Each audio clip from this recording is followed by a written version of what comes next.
真っ暗じゃないの。雪が降って危ないから行かなくてもいいんだよ。正月になったらみんなに腹いっぱい食べさせてやりたいし、少しでも炭を売ってくるよ。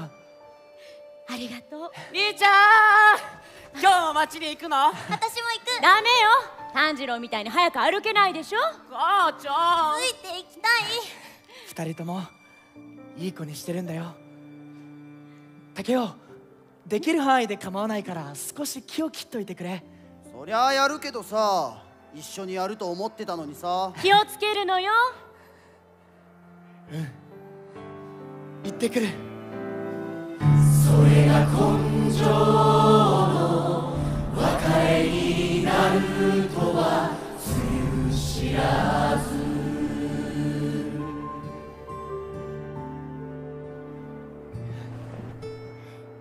お兄ちゃネスコ、外に出てたのか。ん、ロクタを寝かしつけてたんだ。大騒ぎするから。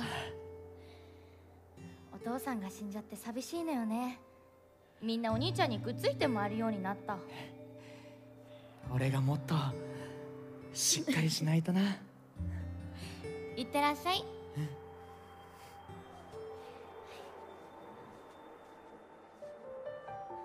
生活は楽じゃないけど幸せだな。でも人生には空模様がある。移ろって動いてゆく。晴れ続けることはなく、雪が降り続けることもない。そして幸せが壊れる時にはいつも死の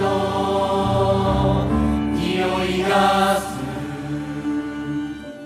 父が生きると炭焼きとしてつつましく暮らす少年かまど炭治郎。その日もいつもと同じように町に炭を売りに出ていた。町ではある噂が飛び交っていた。鬼が出るぞ、鬼が出るぞ、人を食らう鬼が。昔から日が暮れると現れる人食いの鬼が。だから夜は歩き回るな、戸締まりをして朝を待て。そのうち強い鬼狩様が鬼を切ってくれるのさ。怖がらなくても鬼なんかいないよ。大丈夫。帰りの遅くなった炭治郎は顔見知りである三郎じいさんの小屋で一夜を過ごすこととなる。夜が明けると炭治郎はすぐに山に戻った。家族のもとへ。幸せが壊れる時にはいつも血の匂いがする。血の匂いだ、血の匂いだ。どうした？どうしたんだ？何があった？母ちゃん、花子、竹雄、茂、ラクタ、ネスコ。ネスコだけまだ体にぬくもりがある。医者に見せれば助かるかもしれない。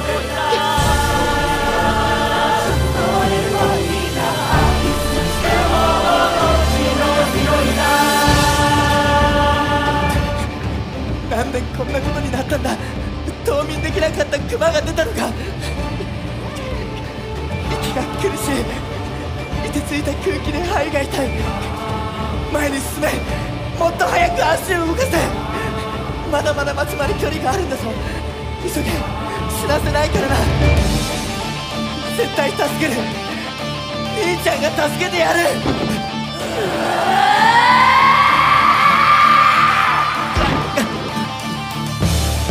ネスコ、歩かなくていい。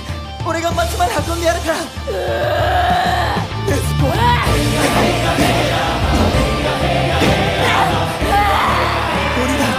ネスコが人食いように。い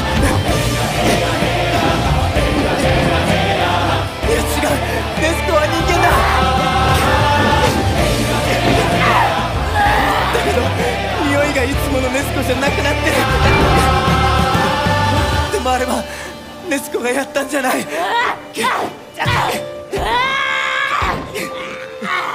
ロクタをかばうように倒れていたし、口や手に血はついていなかった。それにもう一つの匂いが。うわっ、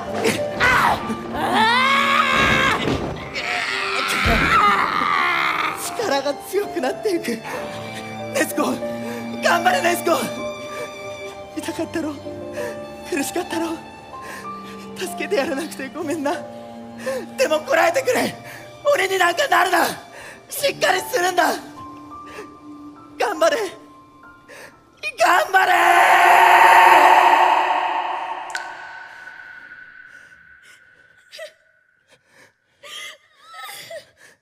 ネスコ、泣いてるのか。なん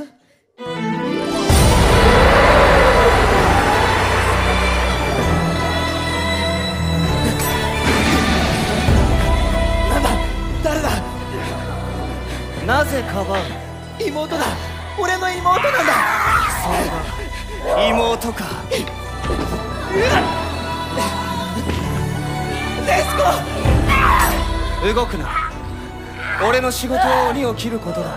もちろんお前の妹の首もはねる。待ってくれ。ネスコは誰も殺してない。俺の家にはもう一つ嗅いだことのない誰かの匂いがした。俺は鼻がいいから匂いで分かるんだ。みんなを殺したのは多分そいつだ。ネスコは違うんだ。どうして今そうなったのかは分からないけど、でも簡単な話だ。傷口に鬼の血を浴びたから鬼になった。人食い鬼はそうやって増える。ネスコは人を食ったりしない。よくもまあ今しがた己が食われそうになっておいて。違う、俺のことはちゃんと分かってるはずだ。俺が誰も傷つけさせない。きっとネスコを人間に戻す。鬼になったら人間に戻ることはない。必ず方法を見つけるから殺さないでくれ。家族を殺したやつも見つけ出すから。俺が全部ちゃんとするから。だからもうこれ以上俺から奪うのはやめてください。どうか妹を殺さないでください。お願いします。生殺与奪の剣を他人に握らせるな。惨めったらしくうずくまるのはやめろ。そんなことが通用するならお前の家族は殺されていない。奪うか奪われるかの時に主導権を握れない弱者が妹を治す。焼死千番。食うか食われるかの時に主導権を握れない弱者が敵を見つける。焼死千番。弱者には何の権利も選択肢もない。ことごとく力で強者にねじ伏せられるのみ。妹を治す方法は鬼なら知っているかもしれない。だが鬼どもがお前の意志を尊重してくれると思うなよ。当然俺もお前を尊重しない。それが現実だ。なぜさっきお前は妹に覆いかぶさった。焼死千番。あんなことで守ったつもりか。焼死千番。なぜその斧を踏まなかった。焼死千番。なぜこの俺に背中を見せた。焼死千番。お前ごと妹を串刺しにしてもよかったんだぞ。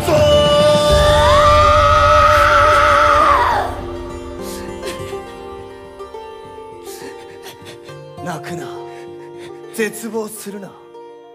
家族を殺され妹は鬼になり辛いだろう。叫び出したいだろう。わかるよ。俺があと半日早く来ていればお前の家族は死んでいなかったかもしれない。しかし時を巻いて戻す術はない。怒れ。強く純粋な怒りは手足を動かすための揺るぎない原動力になる。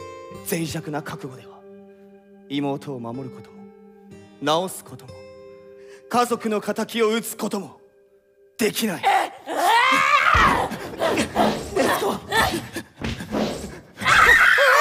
めろー。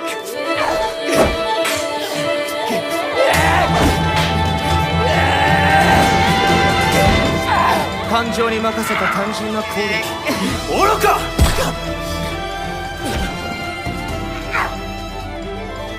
斧はどこだ？木の影に隠れる直前石を投げ、木の影に隠れた時に上に斧を投げた。自分が切られた後で俺を倒そうとした。俺に勝てないのが分かっていたからだ。こいつはしまった！食われる！ネズコは違うんだ。人を食ったりしない。昔同じようなことを言って食われたやつがいた。飢餓状態になっている鬼は親でも兄弟でも殺して食べた。栄養価が高いからだ。今まで同じような場面を山ほど見てきた。お前は怪我を忘れておる。それを治すために力を消費している。鬼に変わる時もかなりの体力を消費するはずだから、間違いなく今は重度の飢餓状態。一刻も早く人の血肉を食らいたかっただろうに。守る動作、俺に対する威嚇。こいつらは何か違うかもしれない。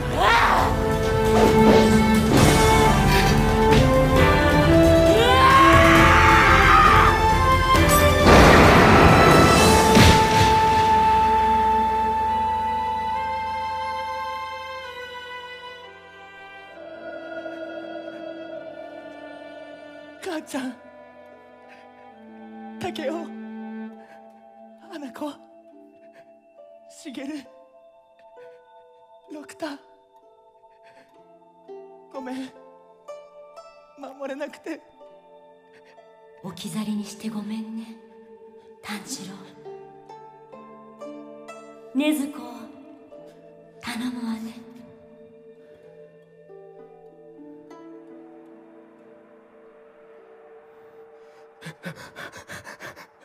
ネズコ、起きたか。さぎり山の麓に住んでいる鱗滝左近次という老人を訪ねろ。富岡義勇に言われてきたと言え。今は日が差していないから大丈夫なようだが、妹を太陽のもとに連れ出すなよ。「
略系鱗崎左近次殿、鬼殺の剣士になりたいという少年をそちらに向かわせました。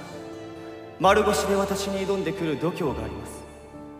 身内が鬼により惨殺され、生き残った妹は鬼に変貌していますが、人間を襲わないと判断しました。この二人には何か他とは違うものを感じます。少年の方はあなたと同じく鼻が利くようです。もしかしたら突破して受け継ぐことができるかもしれません。どうか育てていただきたい。手前勝手な頼みとは承知しておりますが、何卒ご容赦を。ご自愛僭越にて聖霊くださいますようお願い申し上げます。そうそう、富岡義勇。まさかお前からこんな手紙をもらおうとはな。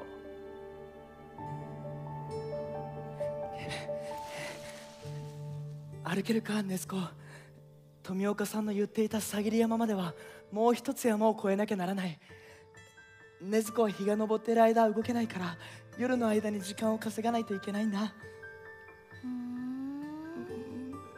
困ったな。明かりだ。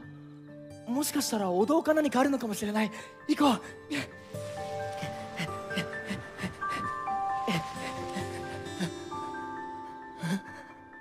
これは血の匂いがする。この山は道が険しいから誰か怪我をしたんだ。大丈夫ですか？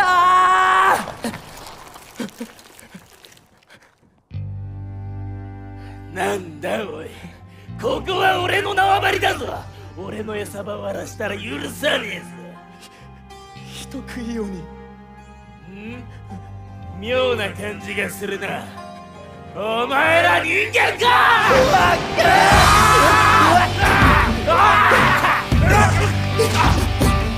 ほのかやるな。でもこんな傷すぐ治る。もう血は止まった。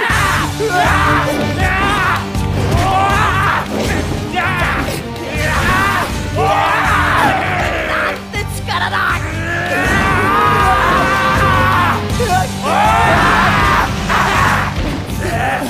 首も折るな。首が取れた。殺してしまった。いやでも相手は鬼だから禰豆子。てめえらやっぱり片方鬼なのかよ。妙な気配させやがって。なんで鬼と人がつるんでるんだ。首だけで喋ってる。やめろ。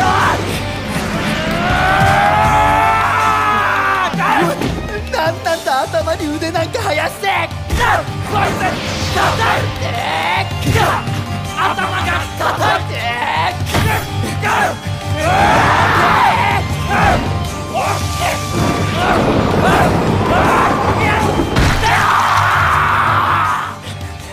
禰豆子、お堂の中に隠れていろ。家に残っていた匂いとは違う。鬼はたくさんいるのか。でもとどめを刺しておかないとまた人を襲う。だから俺がやるんだ。やれ。いつの間に足音が聞こえなかった。そんなものではとどめを刺せん。どうしたらとどめを刺せますか？人に聞くな。自分の頭で考えられないのか。刺してもダメなら頭を潰すしか。完全に潰すにはやっぱり石を何度か打ちつけないと。ならば早くそうすればいい。でも苦しみます。一撃で絶命させられるような方法があれば。お前はダメだ。思いやりが強すぎて決断できない。鬼を前にしても優しさの匂いが消えない鬼にすら同情心を持っている。お前には無理だ。気を失っていた。体の方が死んだのか。気分が悪い。もたもたしていたら夜が明けてしまった。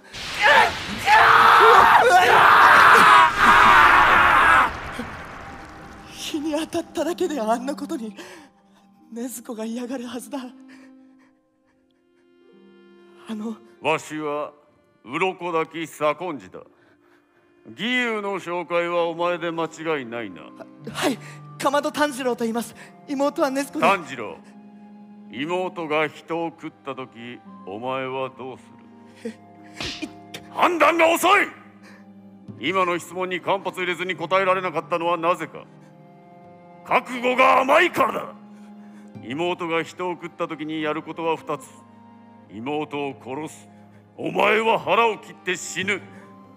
鬼になった妹を連れて行くというのはそういうことだ。罪なき人の命をお前の妹が奪うかもしれん。それだけは絶対にあってはならないと肝に銘じておけ。はい。ではこれからお前が鬼殺の剣士としてふさわしいかどうかを試鬼す。殺の剣士？ああ、ダメだ、禰豆子出てきた。火に当たったら灰になってしまう。妹を背負ってついてこい。鱗滝さん。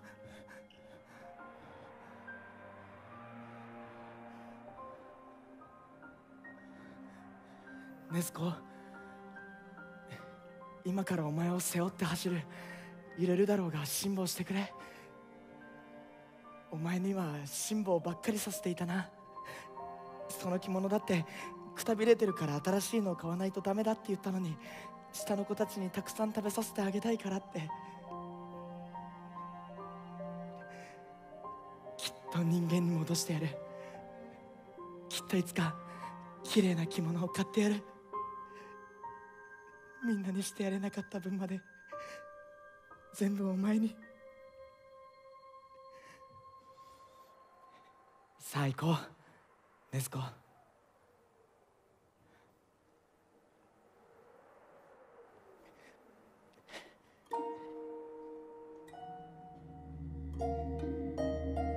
鬼殺隊、その数およそ数百名。政府から正式に認められていない組織だが、古より存在していて、今日も鬼を狩る。鬼、主食人間、人間を殺して食べる。いつどこから現れたのかは不明。身体能力が高く、傷なども立ちどころに治る。体の形を変えたり、異能を持つ鬼もいる。太陽の光か特別な刀で首を切り落とさない限り殺せない。鬼殺隊は生身の体で鬼に立ち向かう。人であるから傷の治りも遅く、失った手足が元に戻ることもない。それでも鬼に立ち向かう。人を守るために。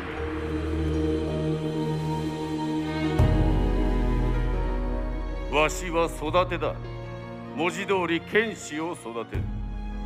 育ては山ほどいて、それぞれの場所、それぞれのやり方で剣士を育てていた。鬼殺隊に入るためには、富士重ね山で行われる最終選別で生き残らなければならない。最終選別を受けていいかどうかはわしが決める。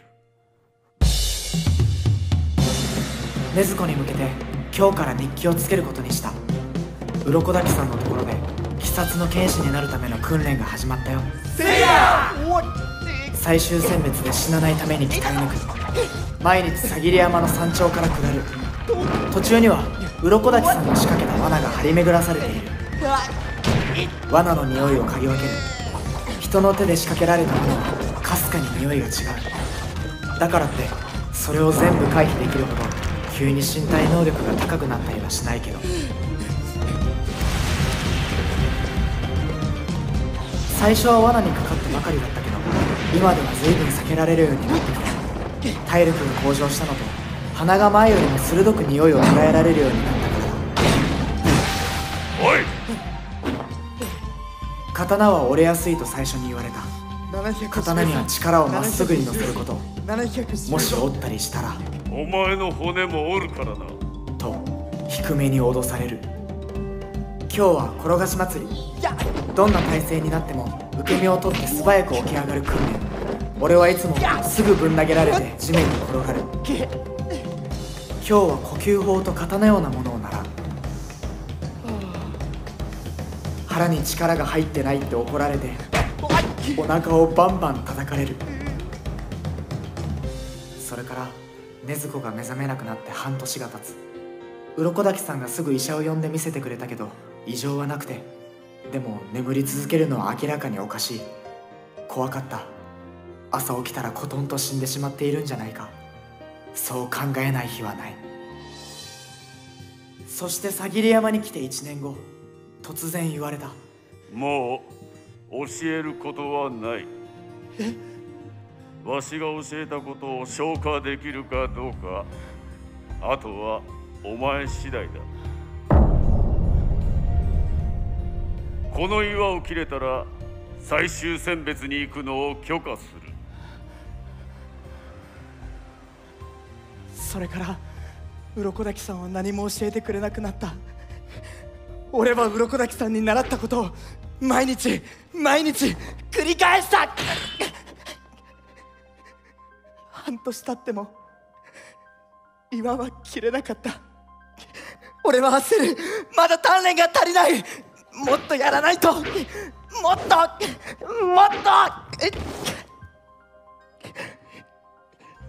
俺ダメなのかな。禰豆子はあのまま死ぬのかな。くじけそう、負けそう。頑張れ俺、頑張れ俺。うるさい。男がわめくな。見苦しい。いつの間に匂いがしない狐の面。どんな苦しみにも黙って耐えろ。お前が男なら男に生まれただろう。呪い、弱い、未熟、そんなもの男ではない。急に何するんだ。お前の方こそ何をしている。何って鍛錬を。いつまで地面に尻をついているのか。構えもせずに。さあかかってこい。でも君は木刀で、俺は真剣だ。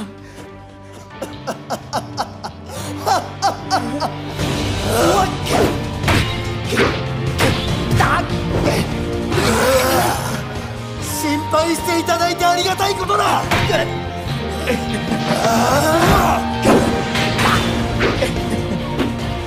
お前は俺に怪我をさせると思っているわけだ。心の底から安心しろ。俺はお前より強い。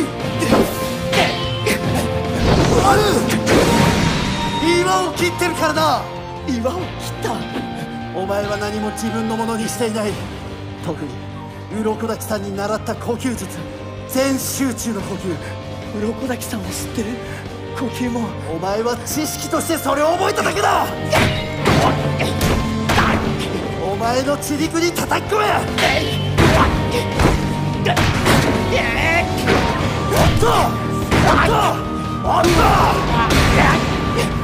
鱗滝さんが教えてくれた全ての極意を決して忘れることなどないように骨の髄まで叩き込むんだ。やってる、毎日やってる。でも全然ダメなんだ。前に進めない。これ以上進め。男に生まれたなら進む以外の道などない。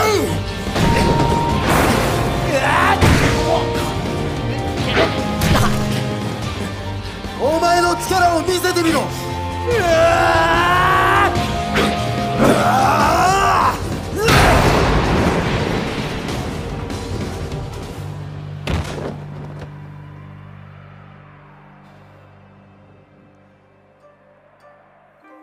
あとは任せるぞ。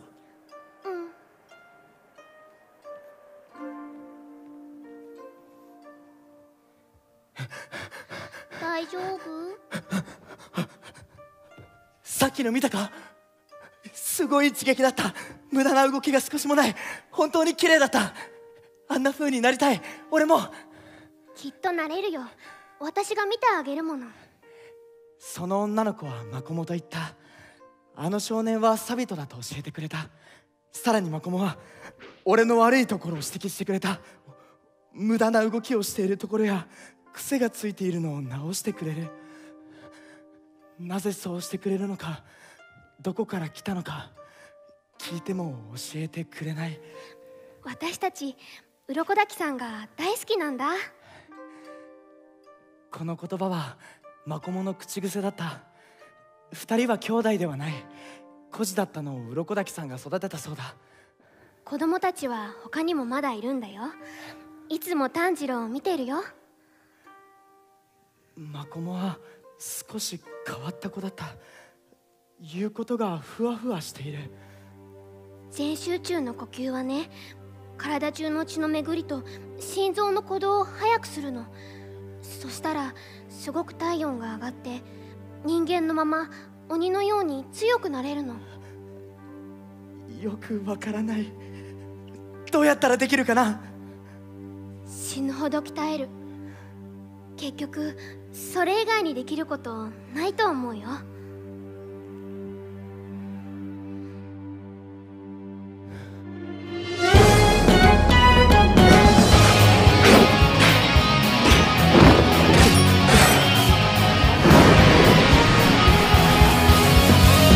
腕が足がちぎれそうなほど、肩が背中が砕けそうなほど、俺は刀を振り続けた。それでもサビトには勝てなかった。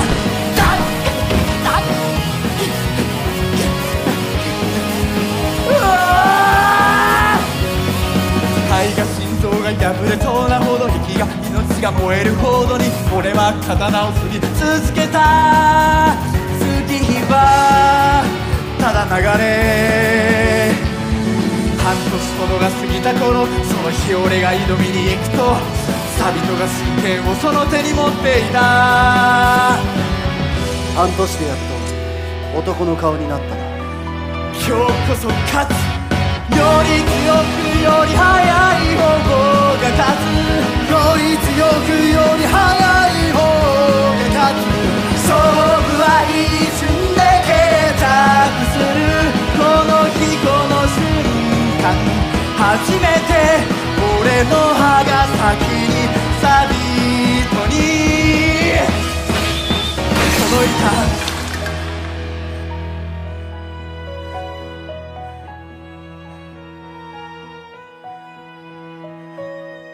俺が勝った時、サビトは笑った。泣きそうな嬉しそうな安心したような笑顔だった。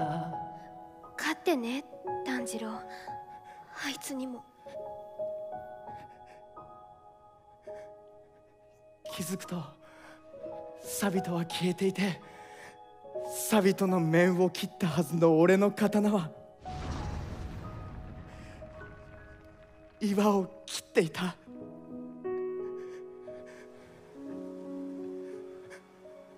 鱗滝さん、お前を最終選別に行かせるつもりはなかった。もう子供が死ぬのを見たくなかった。お前にこの岩は切れないと思っていたのに、よく頑張った。お前はすごい子だ。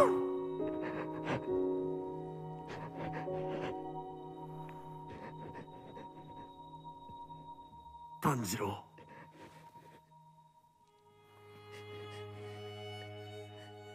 こいつを持っていけ。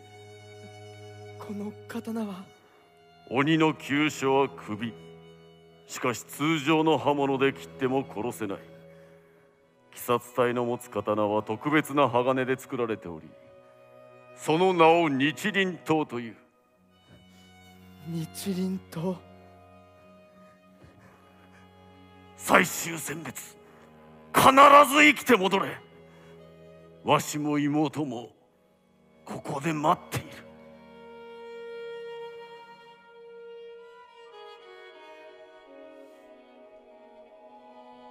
最終選別のためにさぎり山を出る前、鱗滝さんが手作りのお面をくれた。悪女の面という悪いことから守ってくれるお面だそうだ。禰豆子、ずっと眠り続けるお前を最終選別へは連れて行けないので、鱗滝さんに預かってもらうことにしたよ。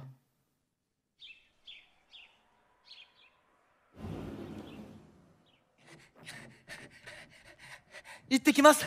サビトとマコモによろしく。炭治郎、なぜお前は死んだあの子たちの名を知っている？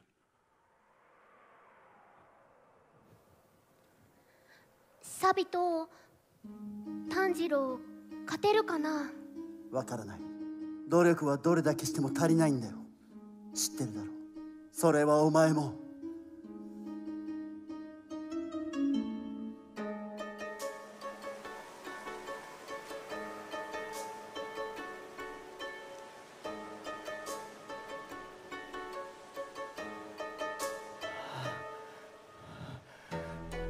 ここが最終選別が行われる藤重山か。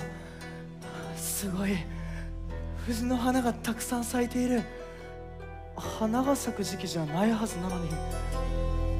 まだまだ四季山々に咲き乱れるわ藤の花。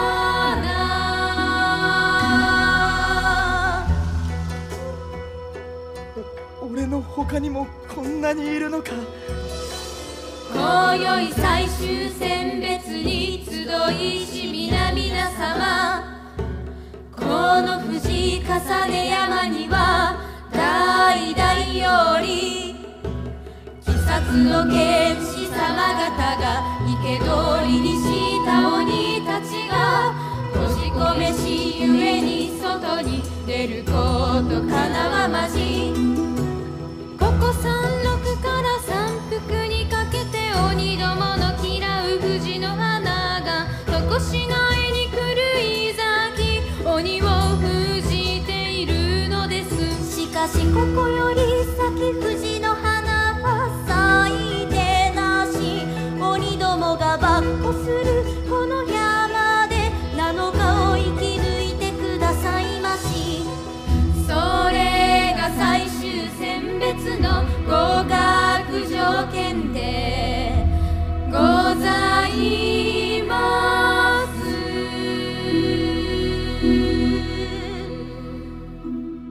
それではこれより最終選別を開始します。いってらっしゃいませ。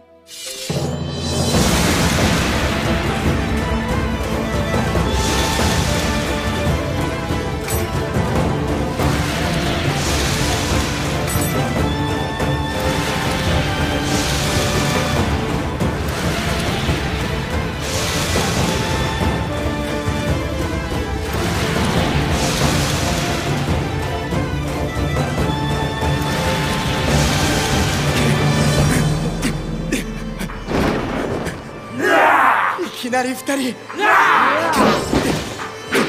やれるだろうか。てめえは向こうに行け。俺がこいつを置け。いや貴様が失せろ。俺の獲物だぞ。時に取った方が食えばいいだろうが。貴様たぶりの人肉だ。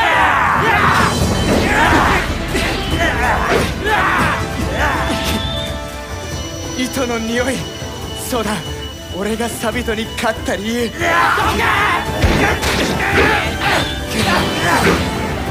月の糸の匂いが分かるようになったからだ。誰かと戦っている時、俺がその匂いに気づくと糸は見える。糸は俺の刃から相手の隙につながっていて、見えた瞬間ピンとある。青春中水の呼吸、死の型打ちよ。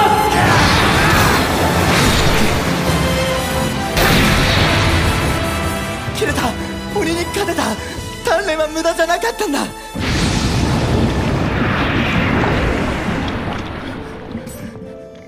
鱗滝さんにもらった刀で首を切ると骨も残らないのか。成仏してください。なんだこの腐ったような匂いは。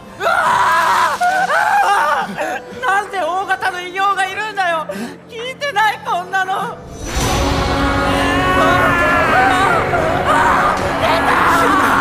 助けろ助けろ助けろ。俺はもう無力じゃない。動け。水の呼吸2の型水車。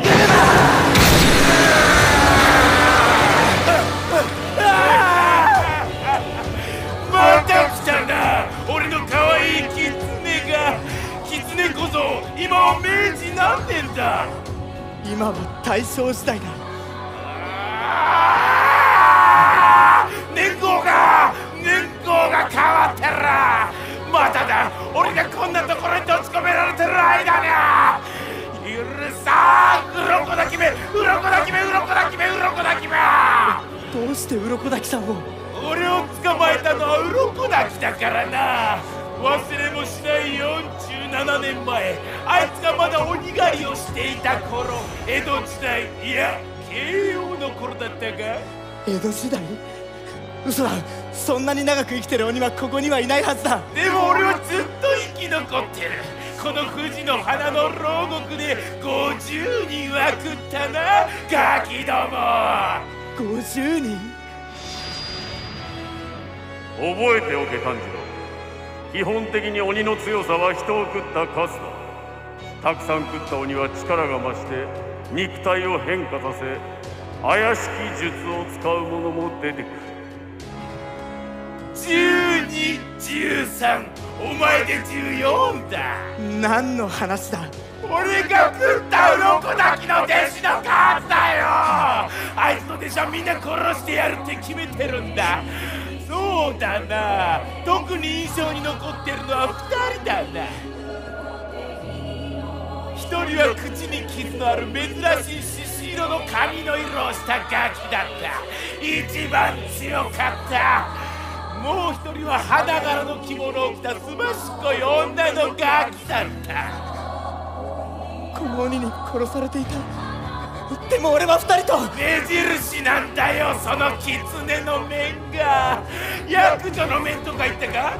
それをつけてるせいでみんな俺の腹の中だ。鱗だけが殺したようなもんだ。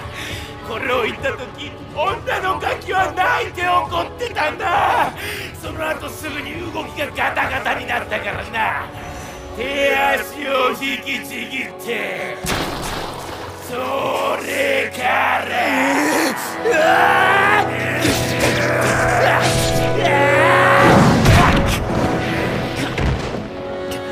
落ち着け炭治郎、呼吸が乱れている。もういいの。私たちのことは。俺の首の守りは硬いから切れない。あの獅子色の髪のガキも切れなかった。隙の糸を見つけろ。頭を握りつぶしてやる。あのガキと同じようにな。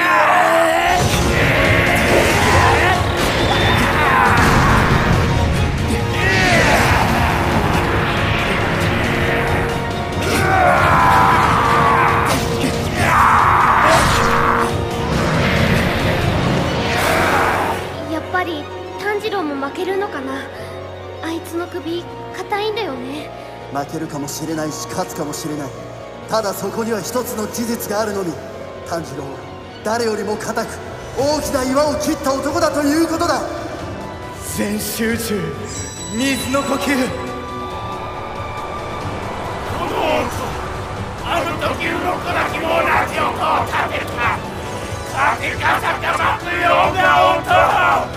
鱗滝。一の型水面切り。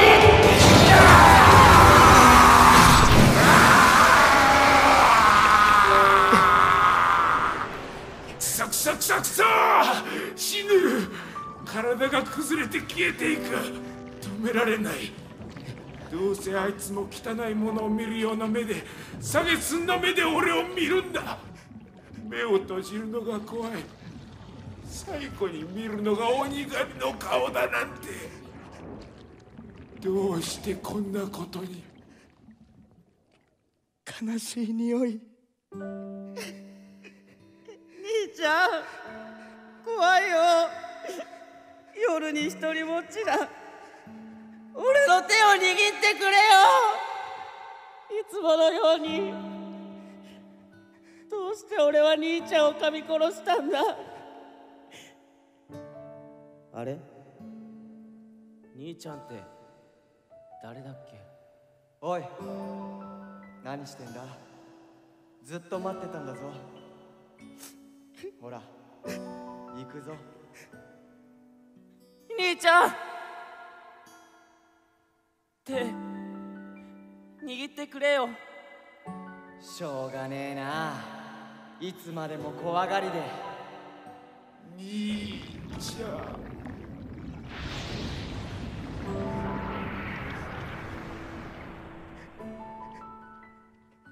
神様、どうかあの人が今度生まれてくるときは鬼になんてなりませんように。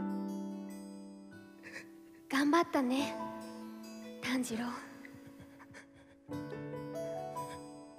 サビとマコも。もう安心していいよ、きっと君たちは約束を守ったんだ。殺された他の子供たちもきっと必ず帰るという約束を守ったんだ。魂だけになろうと大好きな人たちのところへ。魂だけになろうと大好きな鱗滝さんのところへ。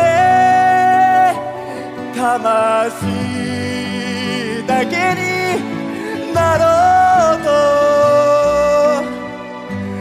故郷のさぎり山へ。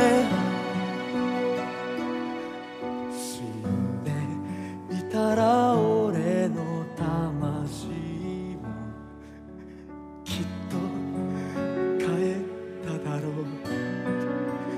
禰豆子と鱗滝さんのいるところへ。魂だけになろうと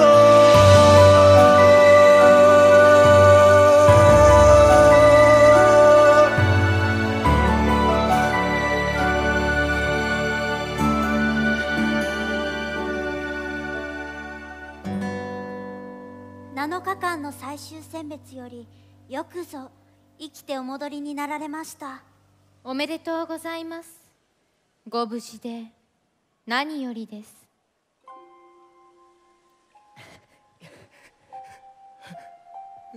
たった4人、20人くらいいたのに。死ぬわ、死ぬ。ここで生き残っても結局死ぬわ、俺。で、俺はこれからどうすりゃいい？刀は？まずは回復を支給させていただきます。体の寸法を測り、その後は階級を刻ませていただきます。階級は10段階ございます。木の絵、木のと、火の絵、火のと、土の絵、土のと、蚊の絵、蚊のと、水の絵、水のと。今現在皆様は一番下の水のとでございます。刀！本日中に玉鋼を選んでいただき、刀が出来上がるまで10日から15日となります。さらに今からは春日井ガラスをつけさせていただきます。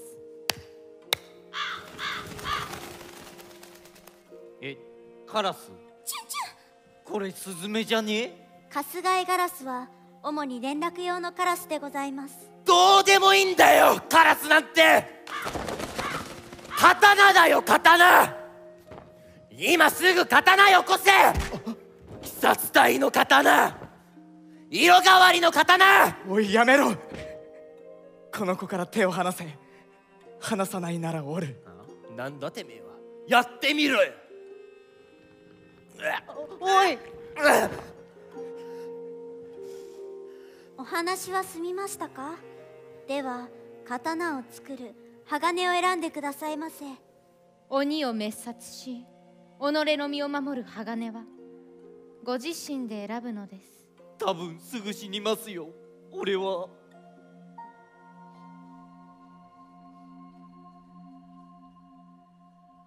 今回は5人も生き残ったね。今度はどんな剣士になるんだろうね。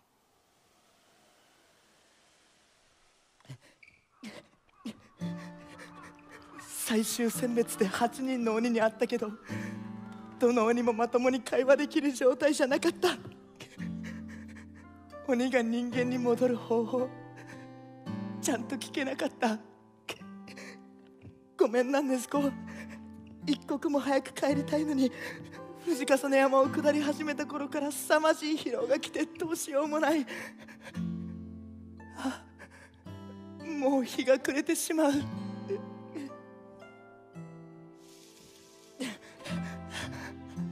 着いた。鱗滝さん、禰豆子。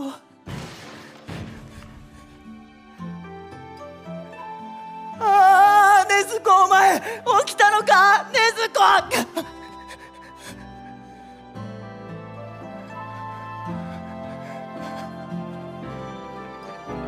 なんでお前急に寝るんだよ。ずっと起きないでさ、死ぬかと思っただろうが。よく生きて戻った。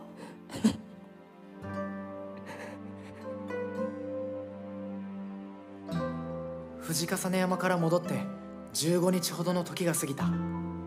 最終選別で受けた傷も癒え始めた頃、あの人がさぎり山にやってきた。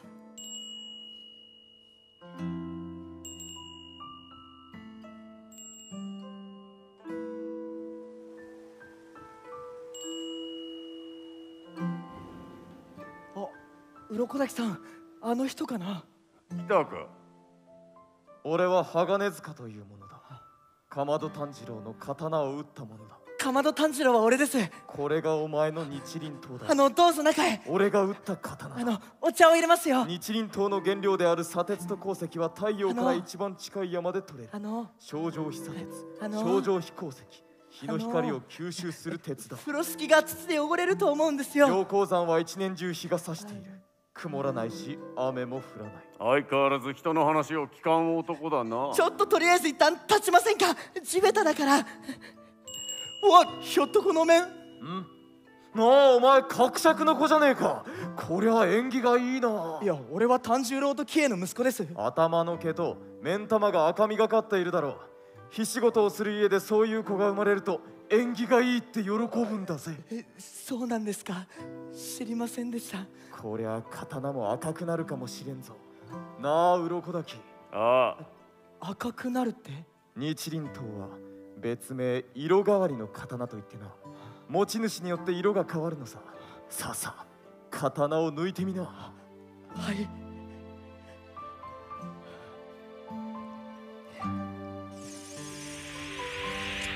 おお、黒いな。黒いとなんか良くないんですか？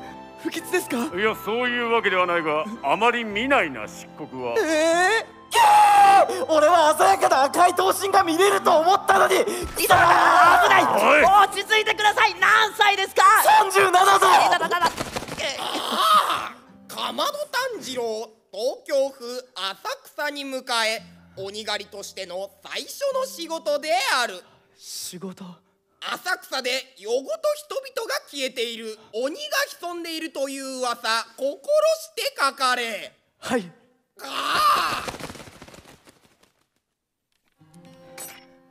禰豆子はどうする？連れて行きます。目も覚めたことだし。しかし鬼は日に当たるとまずい。夜しか動けないとなると任務に支障がある。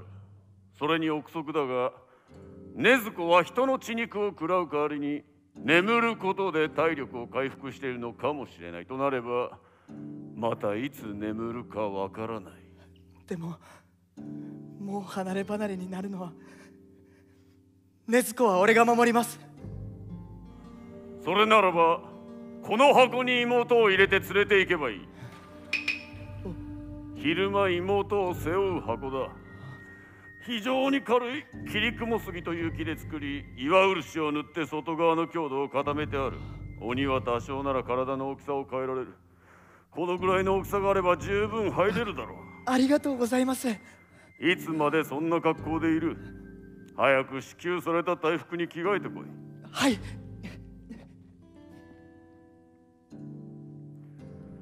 鬼殺隊の大服は特別な繊維でできている。通気性は良いが濡れにくく燃えにくい。雑魚鬼の爪や牙ではあの大服を裂くことすらできない。しかし漆黒の日輪刀とはな。数が少なすぎて詳細がわからない。わからなすぎて出世できない剣士は黒い刃なのだと言われている。だが刀の色は関係ない。これからどうなるかは本人次第だ。それはそうと、炭治郎、着替えの方は終わったか？もう少しかかるんでつないでおいてください。つなぐ？つなぐか。つなぐか。ああ、じゃあ鋼塚つないでくれ。俺がつなぐのか？わしは育てだからな。いや、なんだそれは意味がわからないぞ。つないでくれ。俺は鍛冶屋なわけだが、火仕事をする時というのは気をつけなければぼや騒ぎや火事が起きてしまいかねない。そんなことを言っていたらこの間火事が起きてしまってな。その時俺は何て言ったと思う？なんて言ったんだ？鍛冶屋！鍛冶屋だけにな。鍛冶屋だけにな。炭治郎！着替えはまだか？もうちょっとかかります。つなぐか。つなぐか。ああ、鋼塚、つないでくれ。また俺がつなぐのか？わしは育てだからな。だから何なんだそれは。大将こそこそ噂話。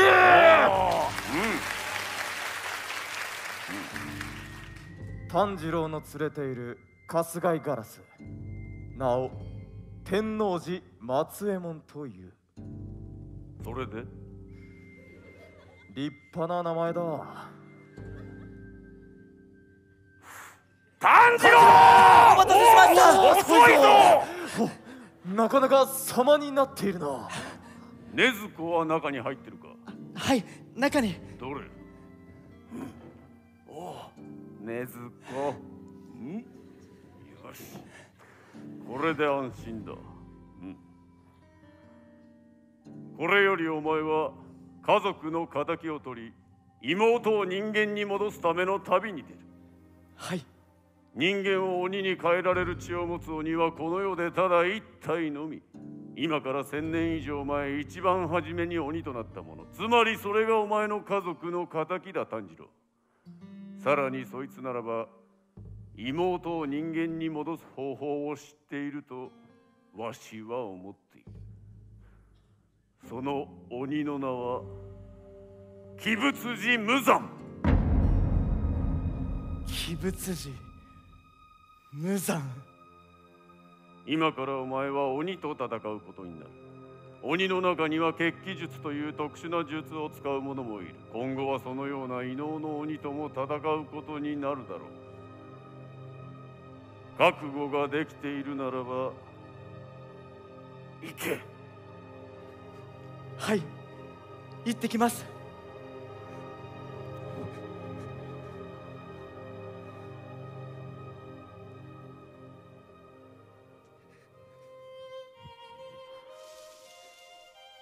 生きて大願を果たせ、かまど炭治郎。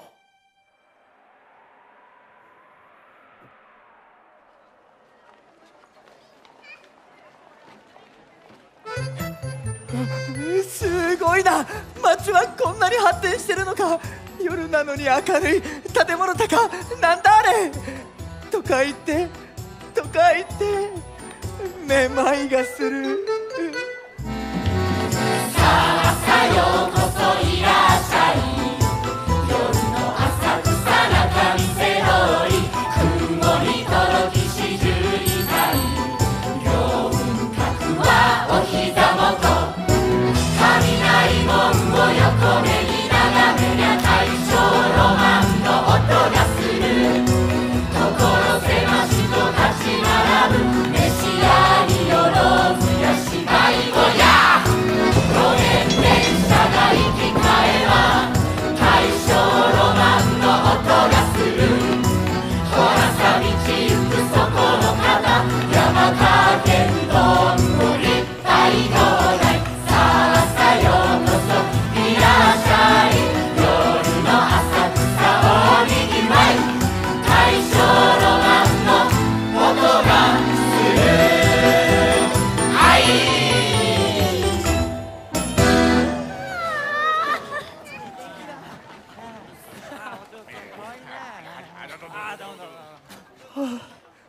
こんなところ初めて来た。人が多すぎる。この匂い、どうして突然こんなところで。家に残っていた匂いだ。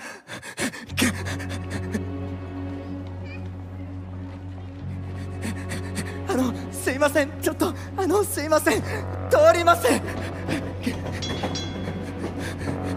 すいません、ちょっとすいません、どいてください。すいません、どうしてください。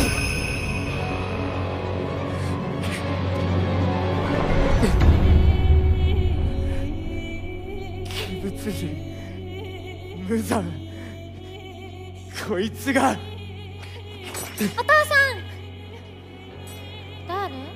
あら、どうしたの？お母さん。私に何か用ですか？ずいぶん慌てていらっしゃるようですが。こいつ人間のふりをして暮らしているんだ。女の子と女の人は本当の人間の匂いだ。知らないのか？わからないのか？こいつが鬼だって、人を食うって。お知り合い？いいや、困ったことに少しも知らない子ですね。人違いではないでしょうか。まあそうなの。あなたどうしました？あ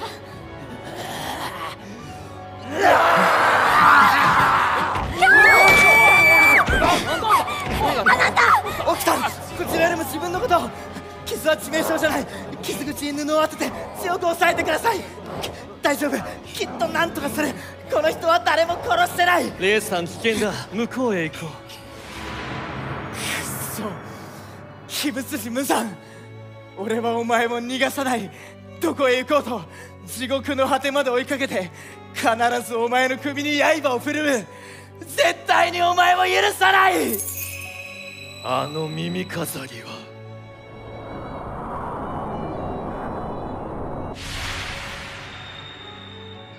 どうしたの、月彦さん？先に車で帰っていてください。お父さんは来ないの？仕事があるんです。商談に行かなくてはなりません。いい子にしているんですよ。貴様ら何をしてる？酔っ払いか？下がれどけ！ダメだ、高速号を持ってきてください。頼みます。俺以外はこの人を抑えられない。おい、少年を引き剥がせ。はい。夜だ。やめてくれ。この人に誰も殺させたくないんだ。邪魔をしないでくれ、お願いだから。ワクチ、視覚、無限の光。周りが見えない。この香りは何かの攻撃か、血気術か。あなたは鬼となった者にも人という言葉を使ってくださるのですね。そして助けようとしているならば、私もあなたを手助けしましょう。なぜですか？あなたは、あなたの匂いは。そう、私は鬼ですが医者でもあり、あの男鬼物児を抹殺したいと思っている。鬼が秘仏寺無惨を抹殺。ここは人目につきます。ついてきてください。ぼさっとするな。行くぞ。はい。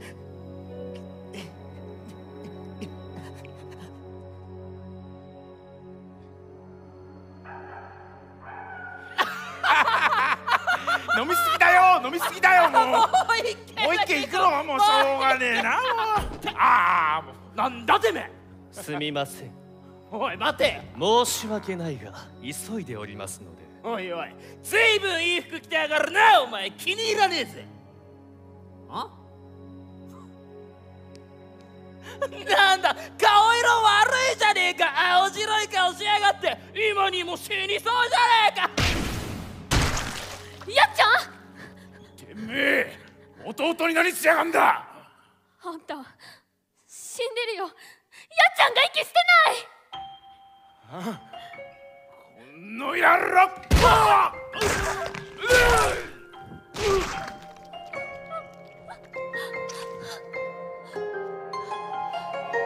ただ私の顔色はまるで死人のように悪く見えるか。ただ私の顔色はまるで氷のように青白いか。そんなに長く生きられないように見えるか。今にも死にそうに見えるか。違う違う違う違う。私は限りなく完璧に近い生物だ。千年の夜を生き人を殺め人を喰らう。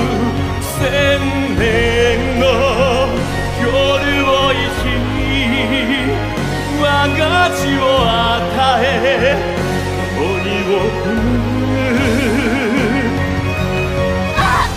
私の血を大量に与え続けるとどうなると思う。人間の体は変貌の速度に耐えきれず細胞が壊れる。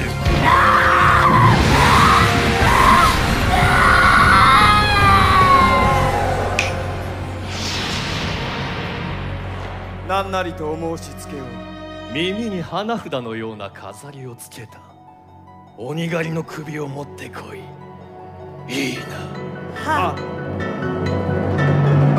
しわにおいしわかゆたい残酷が立ちこめる。千年の夜を生き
足跡が見飾りした鬼狩りの足跡をたどりていかようにして殺そうかズタズタにして死んぜよこの我が身にみなぎるは秋の力よ。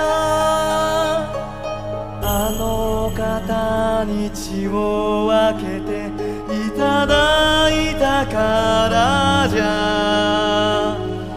我らが主の命とあらば、それはもう残酷に殺してやろうぞ。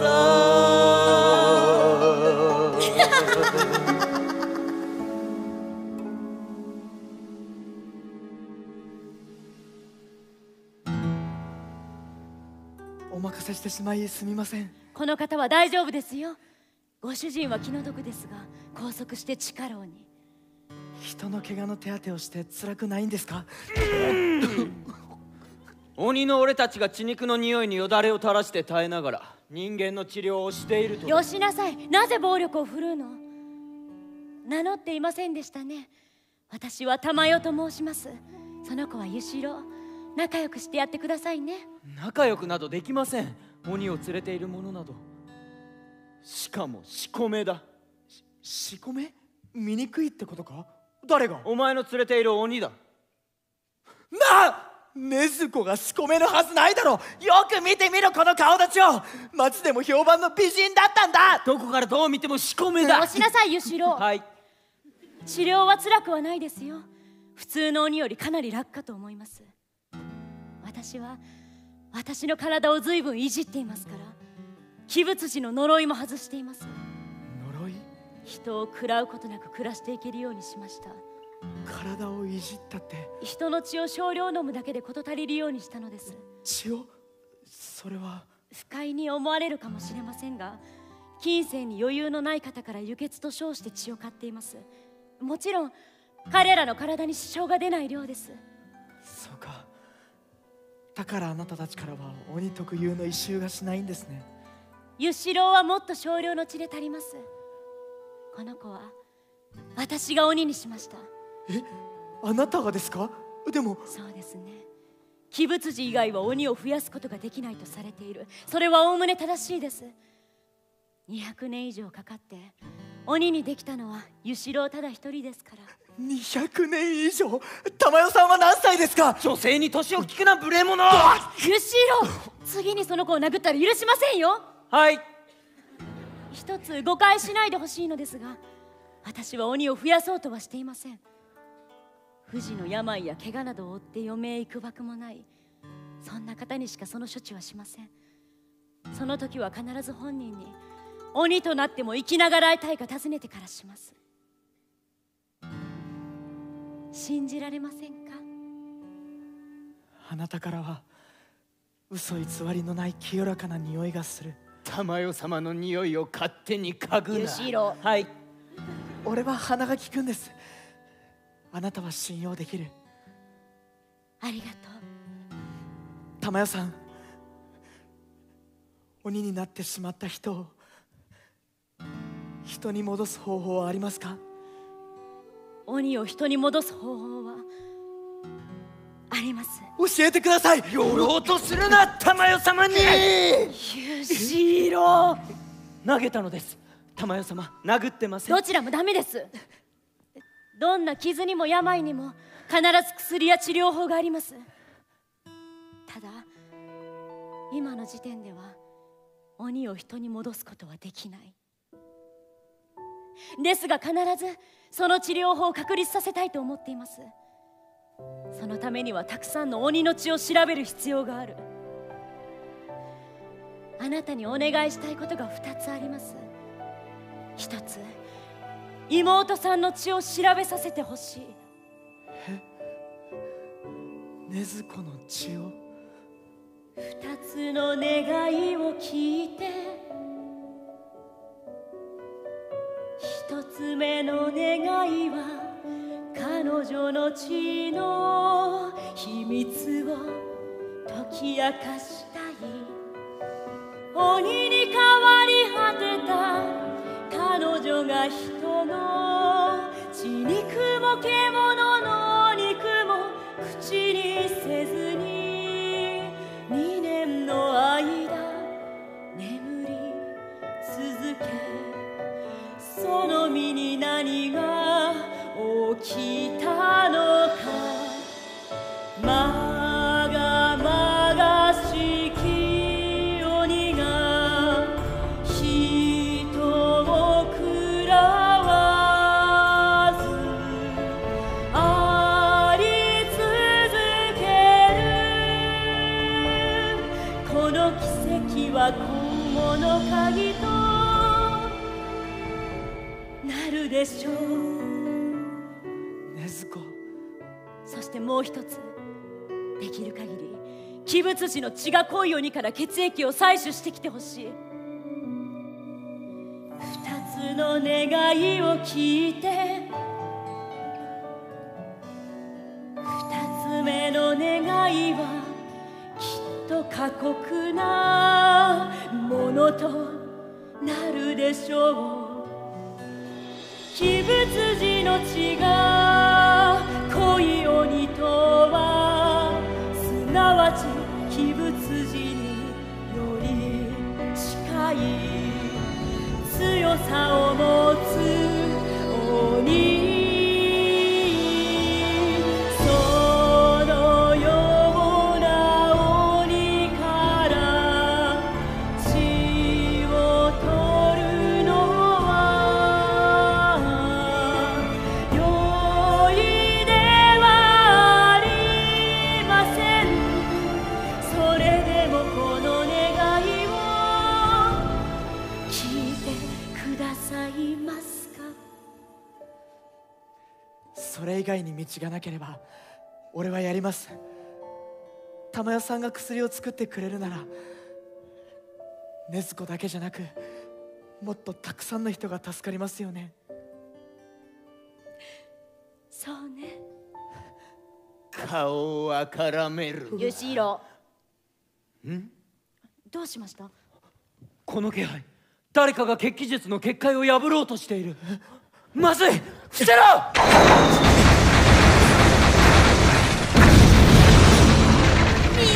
見つけた。矢幅の言う通りじゃ。何もなかった場所に建物が現れたぞ。巧妙に物を隠す血気術が使われていたようだな。それにしても凄まぬ。やることが短絡というか、汚れたぞ。わしの着物が塵で汚れた。私のマリのおかげですぐ見つかったのだから良いだろう。たくさん遊べるしな。お前たちは鬼物児の手下か。鬼狩りと鬼が一緒にいるとはどういうことじゃ。玉代様！ユシロ！ユシロさん一人殺した。禰豆子、奥で眠ってる女の人を外の安全なところへ運んでくれ。今までの鬼と明らかに匂いの重みが違う。強いのか。耳に飾りの鬼狩りはお前じゃのう。玉代さん、身を隠せる場所まで下がってください。私たちのことは気にせず戦ってください。守っていただかなくて大丈夫です。鬼ですから。さあ遊ぼう。全集中水の呼吸、10の型の中で最速の突き技、七の型雫波紋突き強。なんだ、なぜ動くんだこのマリ。ユシロウさんに当たった時も不自然な曲がり方をしていた。これは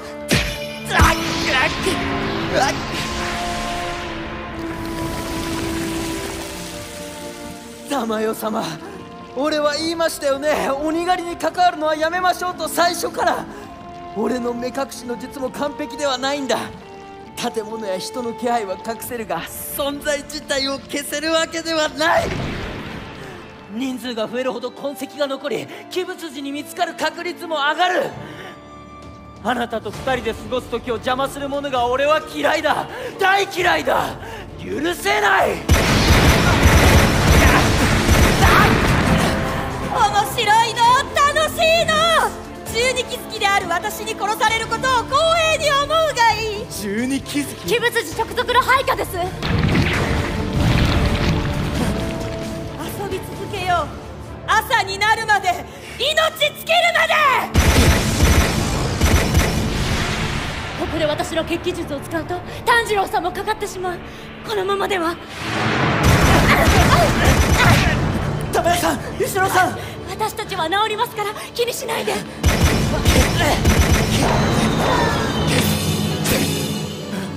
なんだ。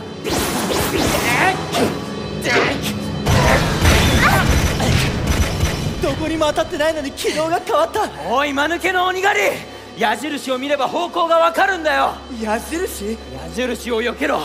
俺の視覚を貸してやる。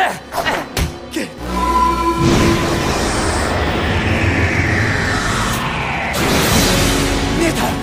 この矢印でマリの軌道を動かしていたのか。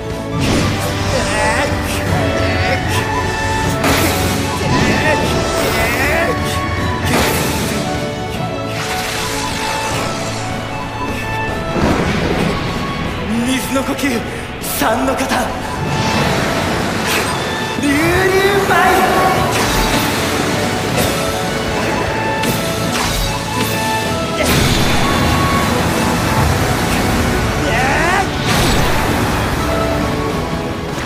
後ろさんありがとう。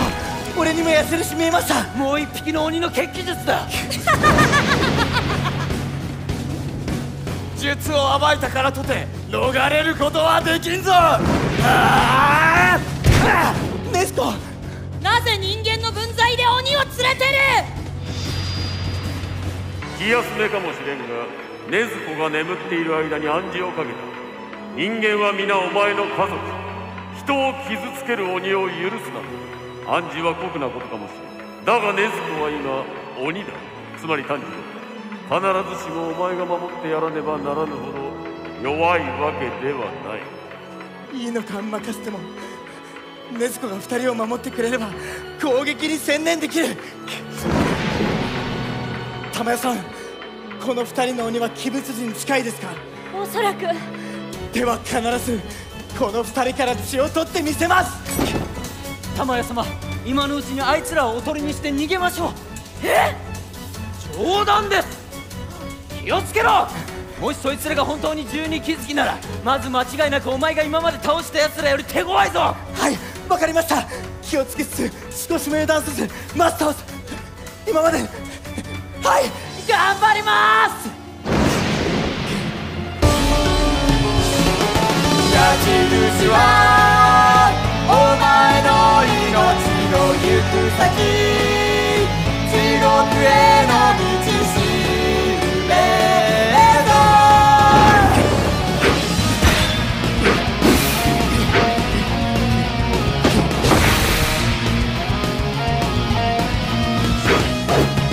血を取る、必ず通ってみせる。少しでも早く薬を完成させるために、なんという過ぎたない子供がわしのそばに寄るな。着物に誇りがつく。どんな鬼とも戦って勝つ。その首をはねて血祭りにあげてやる。痛い。いや、これはかなり痛い。炭治郎さん、収まるよ。そちらにいるのは逃れ者の玉代ではないか。これは言ってみやげじゃ。そうかえ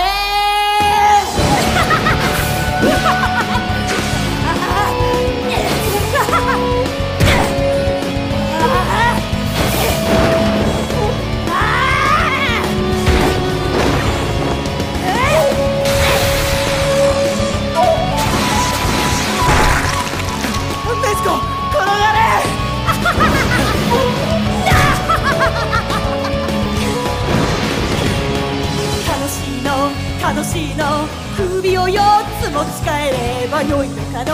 違う2つじゃ鬼狩りと逃れ者。残りの2人はいらぬわい。矢印はお前の命の行く先、地獄へ道しるべへと矢印だお前の命の行く先我が氏のもとへお前の首を差し出すのだ。ネズコさん、すぐに血が止まらない。回復が遅い。この薬ですぐに治りますからね。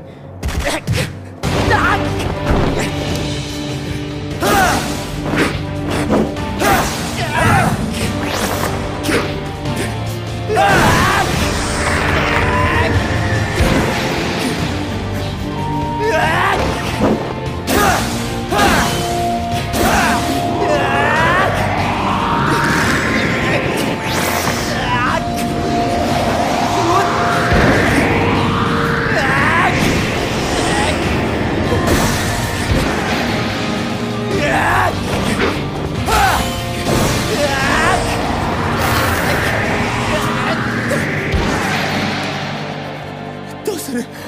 絶対負けられない。でもあの矢印の能力で方向を変えられてしまって剣が届かない。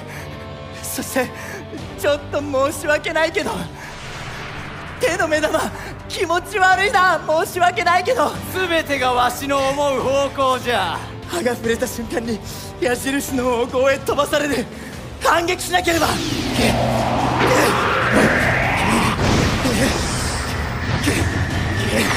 矢印の向きを変えるんだ。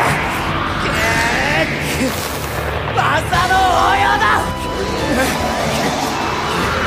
巻き取れデジレンスリー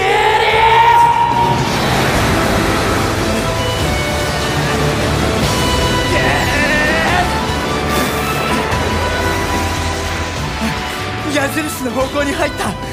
二の型貝横水車。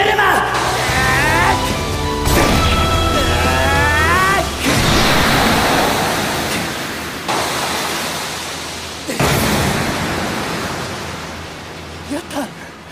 おのれお前の首さえ持ち帰ればあのお方に認めていただけたのに許さぬ。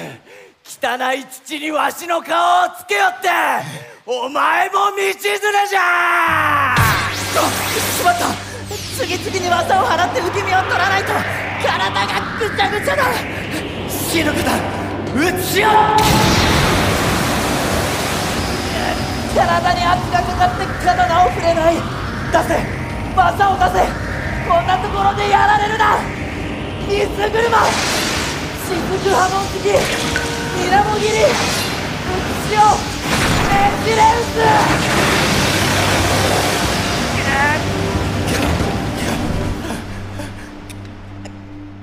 アファラと足が折れた。ダメだ。疲労で刀を握れない。早く行かなければ。鬼はまだいる。すぐ行くから無事でいてくれ。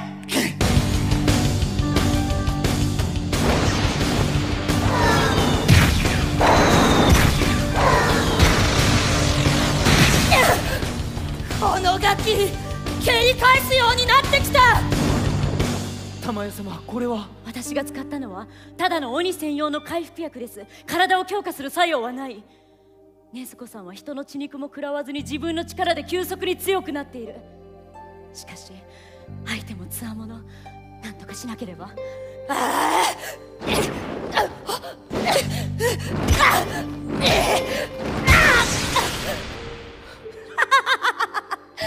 面白い娘じゃ。今度はこちらも全力でマリを投げてくれやーぜ。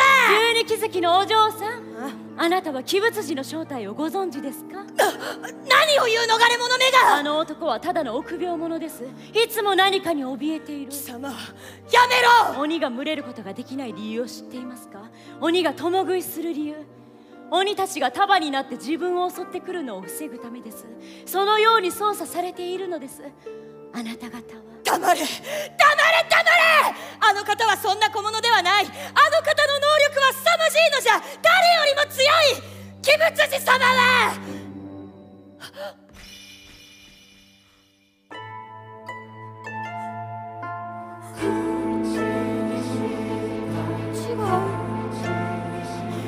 違う。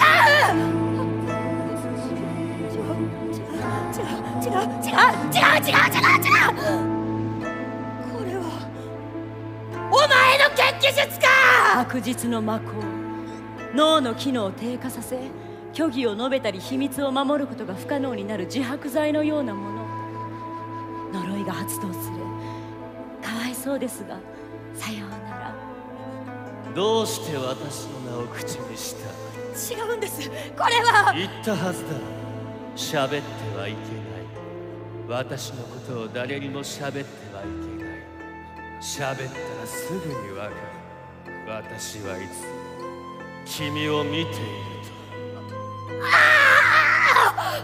お許しください。お許しください。どうかどうか。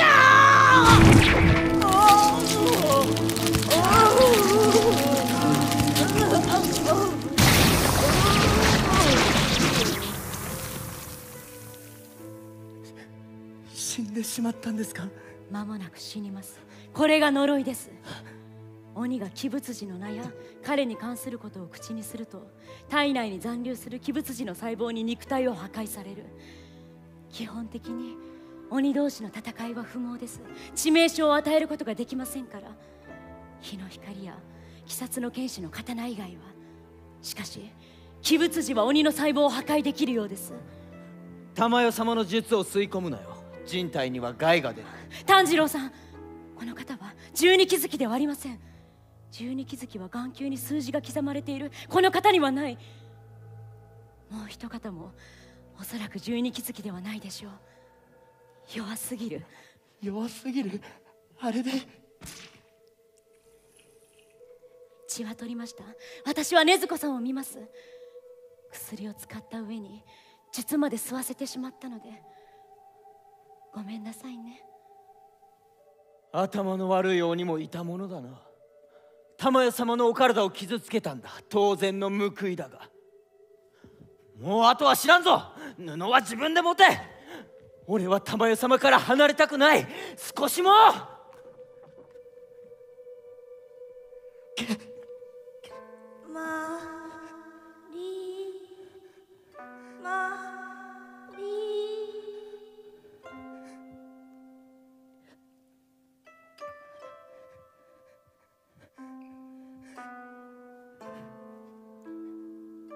マリだよ。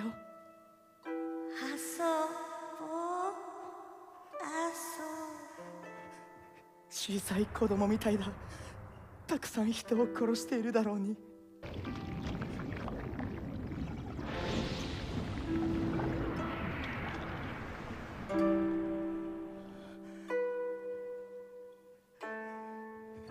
十二鬼月だと騙され戦わされ、鬼仏寺の呪いで殺された。救いがない。死んだ後は骨すら残らず消える。人の命を奪った報いなのか。鬼仏寺、あの男は自分を慕う者にすら殺し討ち、本物の鬼だ。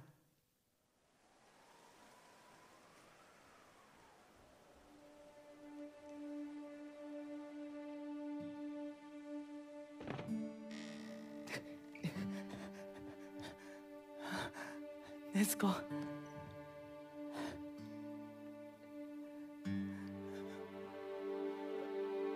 禰豆子。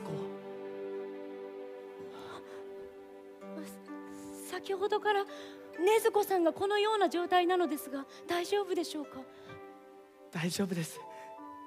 多分2人のことを家族の誰かだと思っているんです。しかし禰豆子さんにかかっている暗示は、人間が家族に見えるものでは。私たちは鬼ですが。やめろ。でも禰豆子はあなたたちを人間だと思ってる。だから2人を守ろうとした。俺、禰豆子に暗示がかかってるの嫌だったけど、本人の意志がちゃんとあるみたいでよかった。珠代さん。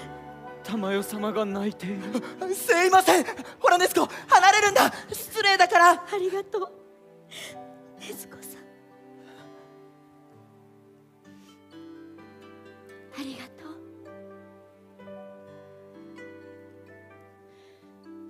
炭治郎さん、私たちはこの土地を去ります。鬼物寺に近づきすぎました。早く身を隠さなければ危険な状態です。うまく隠れているつもりでも、医者として人と関わりを持てば鬼だと気づかれる時がある。炭治郎さん。はい。禰豆子さんは私たちがお預かりしましょうか。絶対に安全とは言い切れませんが、戦いの場に連れて行くより危険が少ないかと。確かにあなたに預けた方が禰豆子のためにも。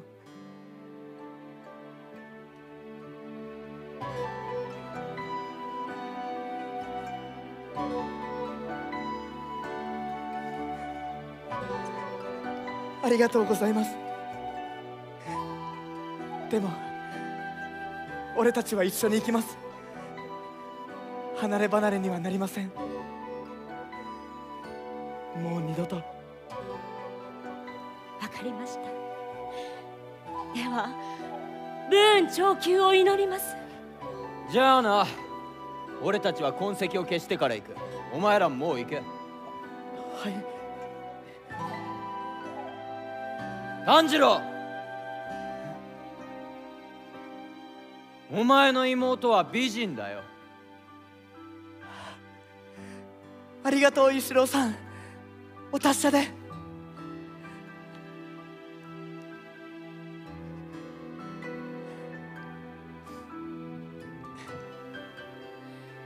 見ましたか、ゆしろう。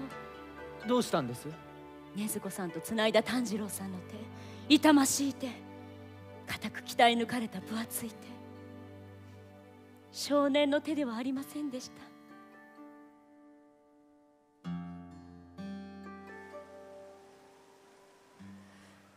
鬼殺隊の本部から送られた春日井ガラスによって次の指令が送られてきた。南南東の山にある屋敷に向かえ。俺は禰豆子を箱に入れて南南東へと向かった。大丈夫か、禰豆子。入れるだろうけど我慢してくれ。昼間のうちは外に出すわけにはいかないんだ。なんだ、女の人の声。頼むよ、頼む頼む頼む頼む、結婚してくれ。いつ死ぬかわからないんだよ俺は。だから結婚してほしいというわけで頼むよ。なんだ、お、スズメ。そうか、分かった。なんとかするから。助けてくれ、結婚してくれ。何してるんだ、道の真ん中で。その子は嫌がってるだろ。大福、お前最終選別の時の。お前みたいなやつは知人に存在しない。知らん。あっただろうが、あっただろうが、お前の問題だよ、記憶力のさ。さあ、もう家に帰ってください。ありがとうございます。おーい、この子は俺と結婚するんだ。俺のことが好きなんだから。いつ私があなたのことを好きだと言いましたか。具合が悪そうに道端でうずくまっていたから声をかけただけでしょ。俺のことが好きだから心配して声かけてくれたんじゃないの。私には結婚を約束した人がいますので絶対にありえません。それだけ元気なら大丈夫ですね。さようなら。待って待って、なんで邪魔するんだ。なんだよその顔、やめろ。なんでそんな別の生き物を見るような目で俺を見てんだ。お前責任取れよ。お前のせいで結婚できなかったんだから。なんか喋れよ。俺はもうすぐ死ぬ。次の仕事でだ。俺はな、ものすごく弱いんだぜ。なめるなよ。俺が結婚できるまでお前は俺を守れよな。俺の名はかまど炭治郎だ。そうかい、ごめんなさいね。俺は吾妻善逸だよ。助けてくれよ炭治郎。助けてくれってなんだ。なんで善逸は剣士になったんだ。なんでそんなに恥をさらすんだ。言い方ひどいだろう。俺は女に騙され借金したんだ。借金を肩代わりしてくれたじじいが俺の育てだったんだ。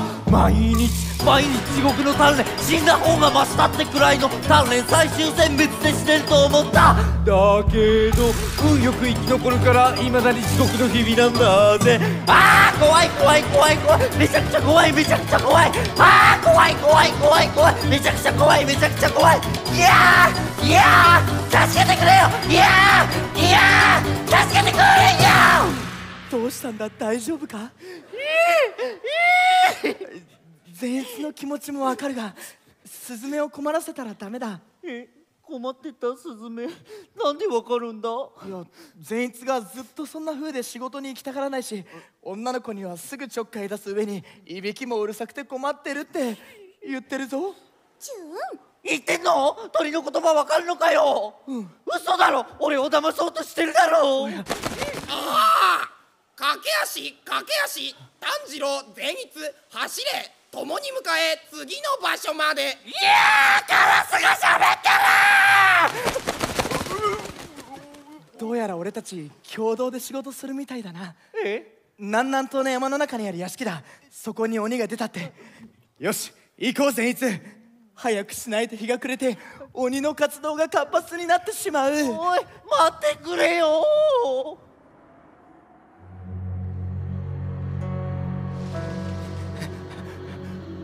ここだな。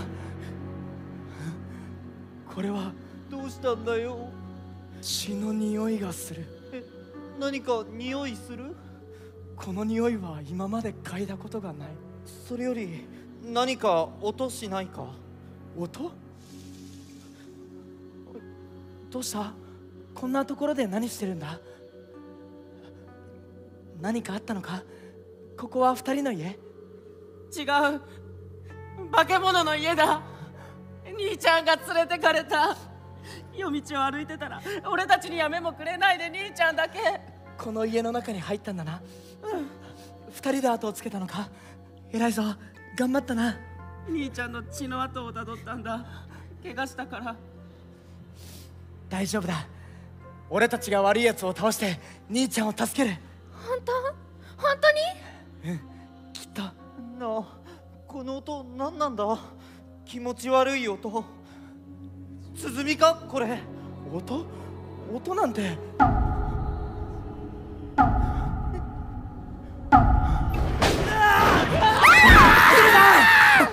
大丈夫ですか？しっかり。せっかく外に出られたのに俺死ぬのか。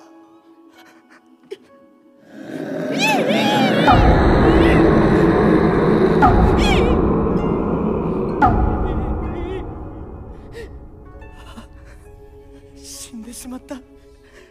痛かっただろう、苦しかっただろう。兄ちゃんじゃない。そうか、何人も捕まっていたんだ。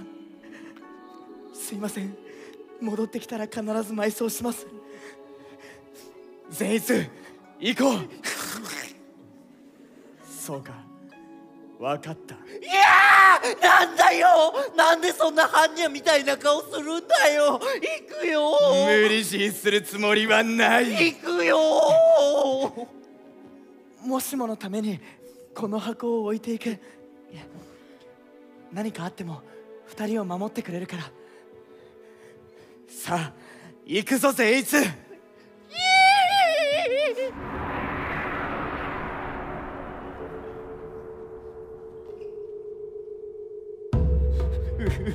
炭治郎な、炭治郎守ってくれるよな。俺を守ってくれるよな。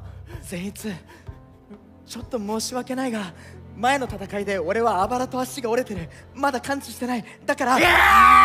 何をってんだよ骨。折るんじゃないよ骨。折れてる炭治郎じゃ俺を守りきれないぜ。死んでしまうぞ。どうすんだどうすんだ、死ぬよこれ。死ぬ死ぬ死ぬ。骨折してるなんてひどい。あんまりだよ。死んだよ俺。くぶくり死んだ。善逸、静かにするんだ。お前は大丈夫だ。休めはよせよ。違うんだ、俺にはわかる。善逸はダメだ。入ってきたらダメだ。兄ちゃん、あの箱中からカリカリ音がして。宝って置いてこられたら切ないぞ。あれは俺の命よりも大切なものなのに。ごめん、尻が。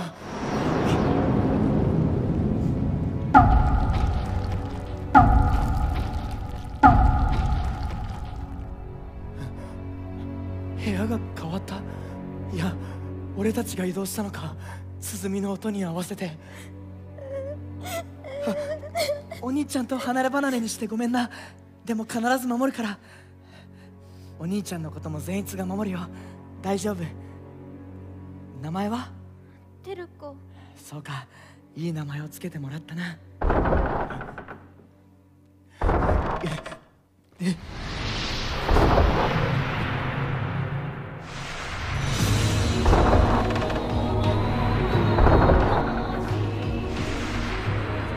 いくつかの匂いの中でもこの屋敷に染みついたきつい匂いだ。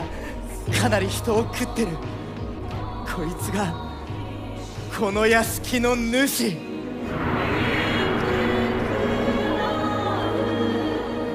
死ぬ死ぬ死ぬ死ぬ。死んでしまうぞこれは。死ぬ。炭治郎と離れちゃった。テルコダメダメダメダメ。大声出したらダメ。ちょっと出よう外に。なんで外に？自分だけ助かろうとしてるんですか？死ぬとかそういうことずっと言っていて恥ずかしくないんですか？あなたの腰の刀は一体何のためにあるんですか？すごい切れ味の言葉が。違うんだよ。俺じゃ役に立たないから人を話してください。大人を呼んでこようとしているんだよ。子供だけでどうにかできることじゃないからこれは。嘘だろ嘘だろ嘘だろ嘘だろ嘘だろ。ここが玄関だったのに外はどこに行ったの？玄関はどこに行ったの？僕に聞かれても分かりませんよ。この戸がこっちか。化け物だ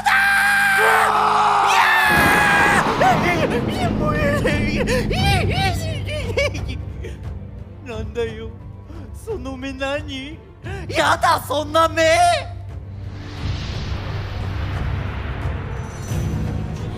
テルコ、叫ぶのは我慢だ。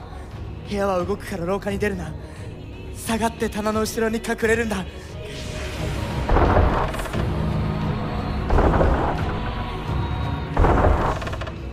どいつもこいつもよそ様の家にずかずかと入り込み、小生の獲物だぞ。小生の縄張りで見つけたマルチの子供だ。俺は鬼殺隊階級水野とかまど炭治郎だ。今からお前を切る。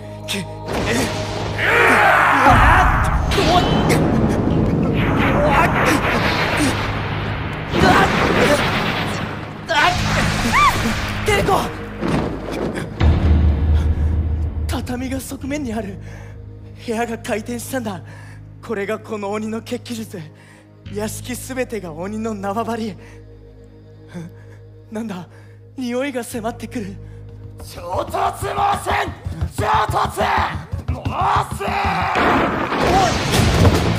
さあ化け物、屍を晒して俺がより強くなるため、より高く行くための踏み台となる。なんだこの男、イノシシの皮をかぶって日輪刀を持ってる。腹立たしい。テルコ、どこかに捕まれ。踏み台になれ。そいつは異能の鬼だ。むやみやたらに切りかかるのはよせ。腹立たしい。小生の家で騒ぐ虫ども。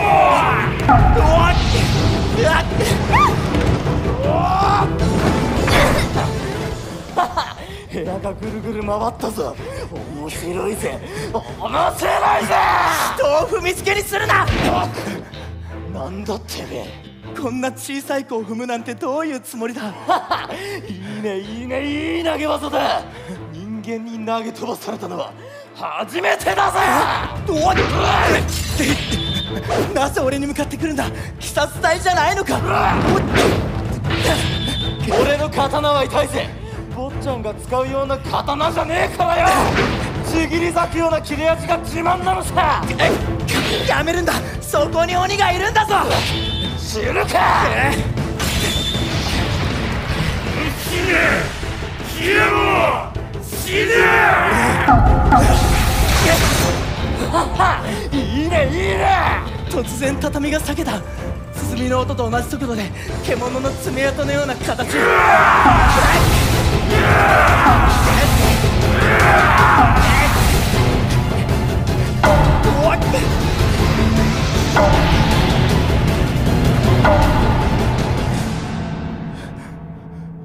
また部屋が変わった。でもどういうことだ。さっきあの鬼は鼓を打っていないぞ。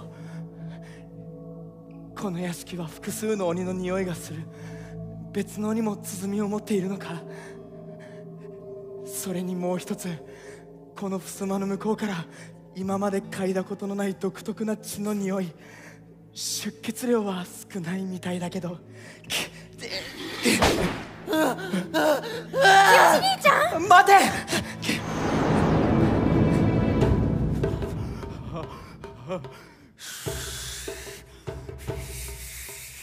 すみません善一さん。合図をしてくれよ。話しかけるなら急に来ないでくれよ。心臓が口からまろみ出るところだった。もしそうなっていたらまさしくお前は人殺しだったぞ。わかるか。すいません。ただちょっと汗息震えがひどすぎて。なんだよ、俺は精一杯頑張ってるだろ。いや申し訳ないんですけど、俺も不安になってくるので。やだ、ごめんね。でもなあまり喋ったりしてると鬼とかにほら見つかるかもだろ。だから極力静かにした方がいいって思うの俺は。どう？子供だ。舌触りが良さそうだ。ほら出たじゃない。いやー、来ないでくれ。やめて。美味しくない。きっと美味しくないよ俺。真面目な話、この子は痩せこけてますしカスカスでまずいから。食ってみねえとわかんねえだろ。いやー、やめて。いやー、もうやだもう。いやー、何これ。下がいや水がめバカって。善一さんだって膝に来てる。恐怖が8割膝に。俺のことは置いていて逃げるんだ。そんなことできない。さあだってなんていい子なんだ。こんな怯えた音になってるのに。俺が何とかしなくちゃ。俺が守ってあげなきゃかわいそうだろ。去年が1桁とかあんまりだぞ。でも俺はすごく弱いんだよ。守ってあげられる力がないの。でも俺が守ってあげなきゃ。お前の脳髄を耳からジュルリとすすってやるぞ。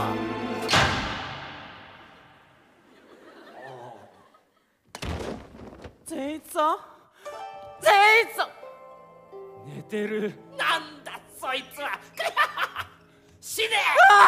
善一さん起きてよ。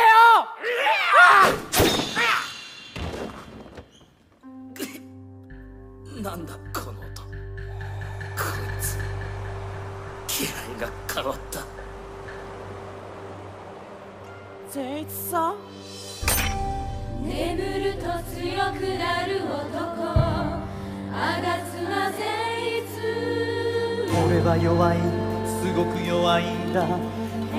足がすくむ、膝が震えている。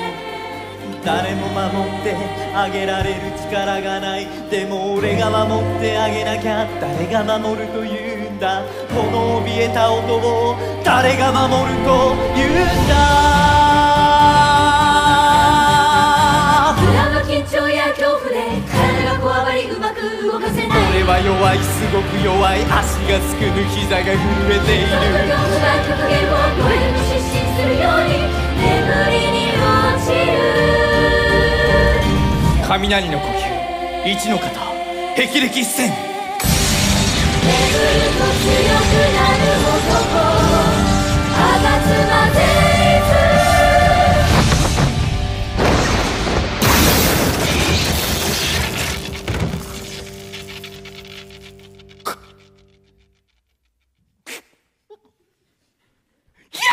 死んでるよ、急に死んでるよ。なんのもうやだ。翔一君、まさか。ありがとう、助かったよ。いえ、僕じゃなくて、忘れないよ。いや、これは善逸さんが。こんなに強いなら最初に言っといてよ。行きましょうか。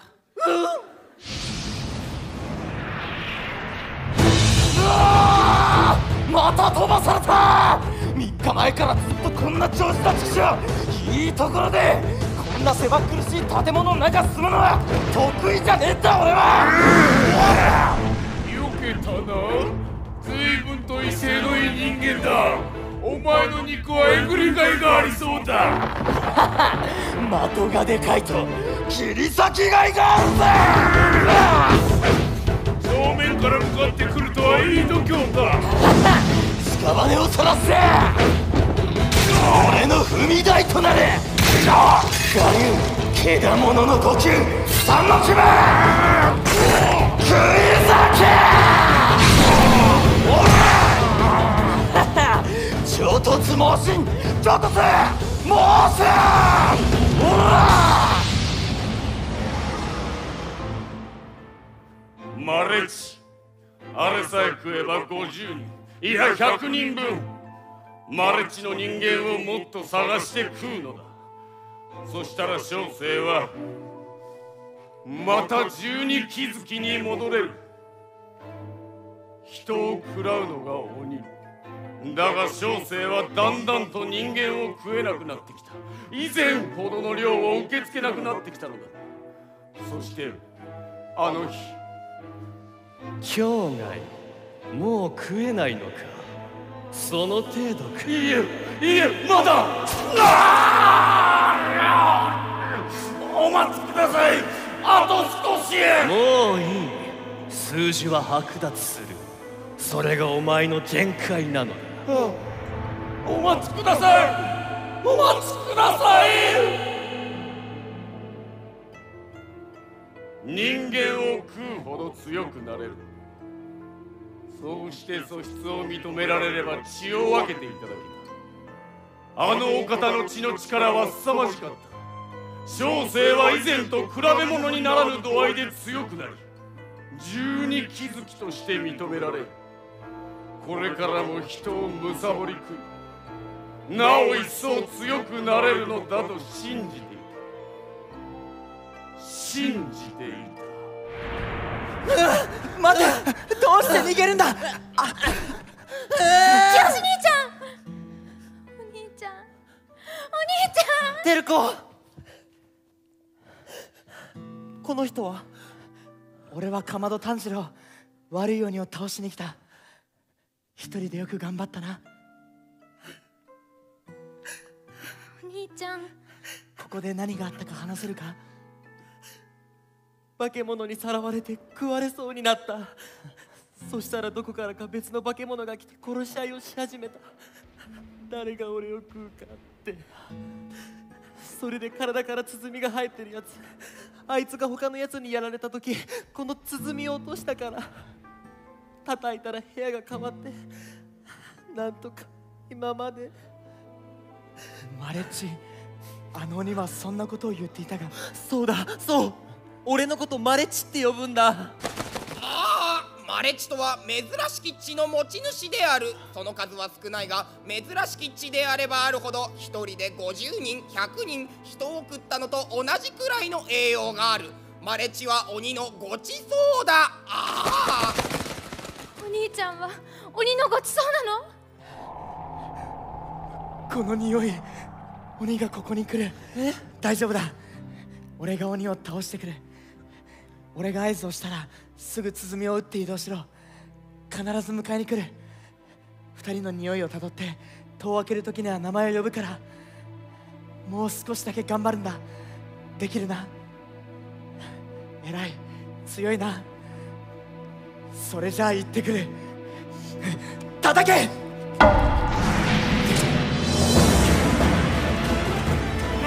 けらがマイマッシュ。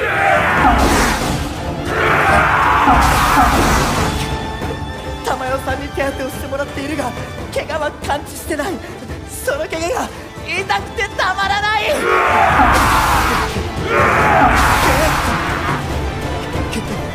俺はもう本当にずっと我慢してた。善逸を女の子から引き剥がした時も、声を張った時も、すごい痛いの我慢してた。俺は長男だから我慢できたけど、次男だったら我慢できなかった。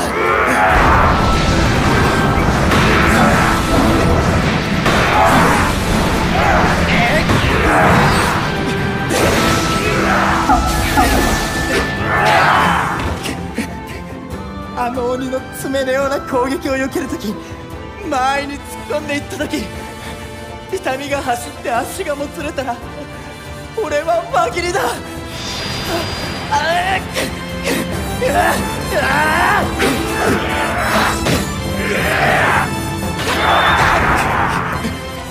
怪我のせいで悪い想像ばかりしてしまう。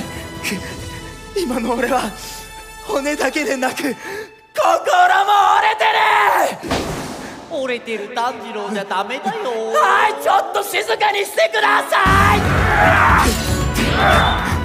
痛みのせいで善逸の幻覚まで見えてきた。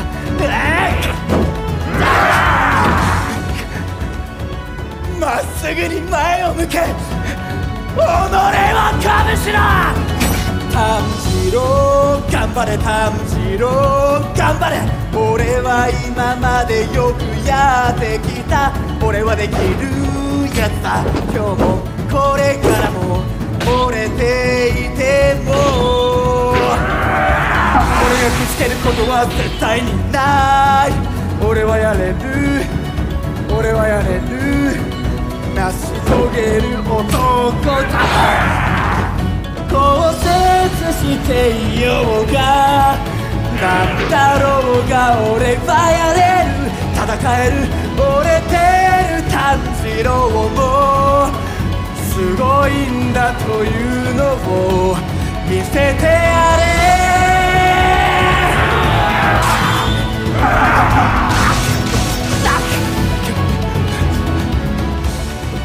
水の呼吸は10種類の型がある。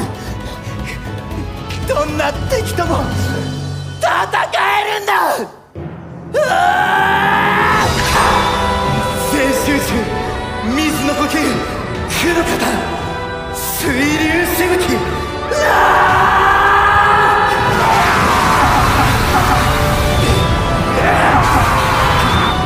行け、間合いの内側へ。前へ、懐に入り込め。見えた、月の糸。君の血気術はすごかった。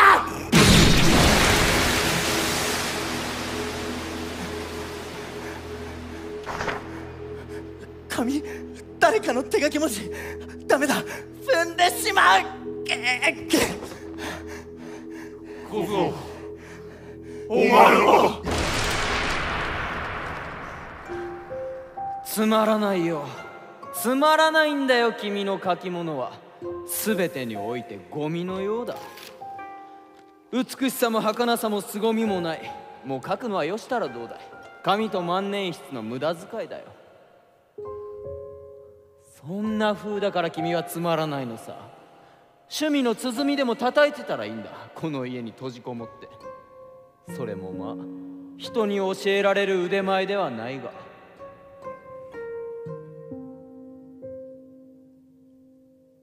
小僧、答えろ。小生の血気術はすごいか。すごかった。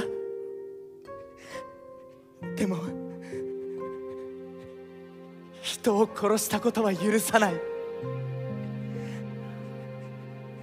小生は物書きだった。小生の書いたものは認められることはなかった。でもゴミなどではない。少なくともこの小僧にとっては踏みつけにするようなものではなかったのだ。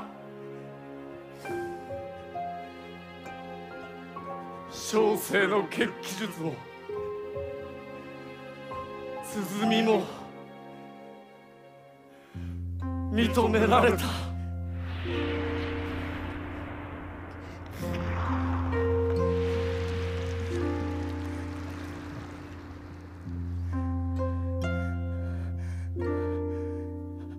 死んだ。そうだ、体が灰になる前に血を取らなくちゃ。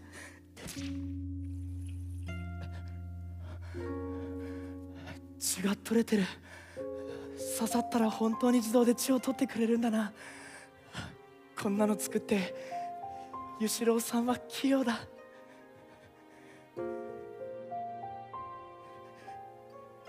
成仏してください。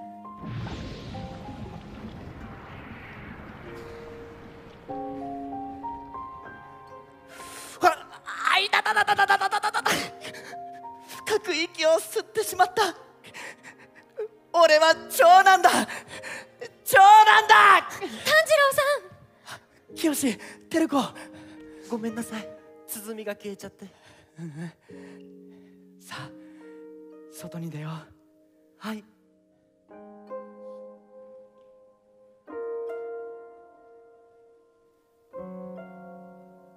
俺はな、昔から耳が良かったんだよな。寝ている間に人が話してたことを知っている時があって。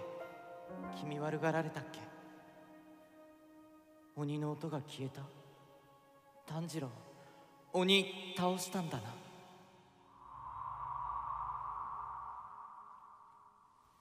善一さん、善一さん、大丈夫ですか？ここは部屋が変わった時の勢いで外の森に飛ばされたんです。そうだっけ？善一さんがかばってくれたので俺は大丈夫です。けどなんでそんな泣いてんの？うわ、血がべっとり。なるほどね、俺が頭から落ちてんのね。はい。衝突猛戦、衝突猛戦。あいつは今声聞いて思い出した。5人目の合格者。最終選別の時、誰よりも早く入山して誰よりも早く下山したせっかち野郎。鬼の気配がするぜ。どこだ？あの箱か。見つけたぜ。やめろ。この箱に手出しはさせない。炭治郎の大事なものだ。おいおいおい、何言ってんだ。そん中には鬼がいるぞ。わからねえのか？そんなことは最初から分かってる。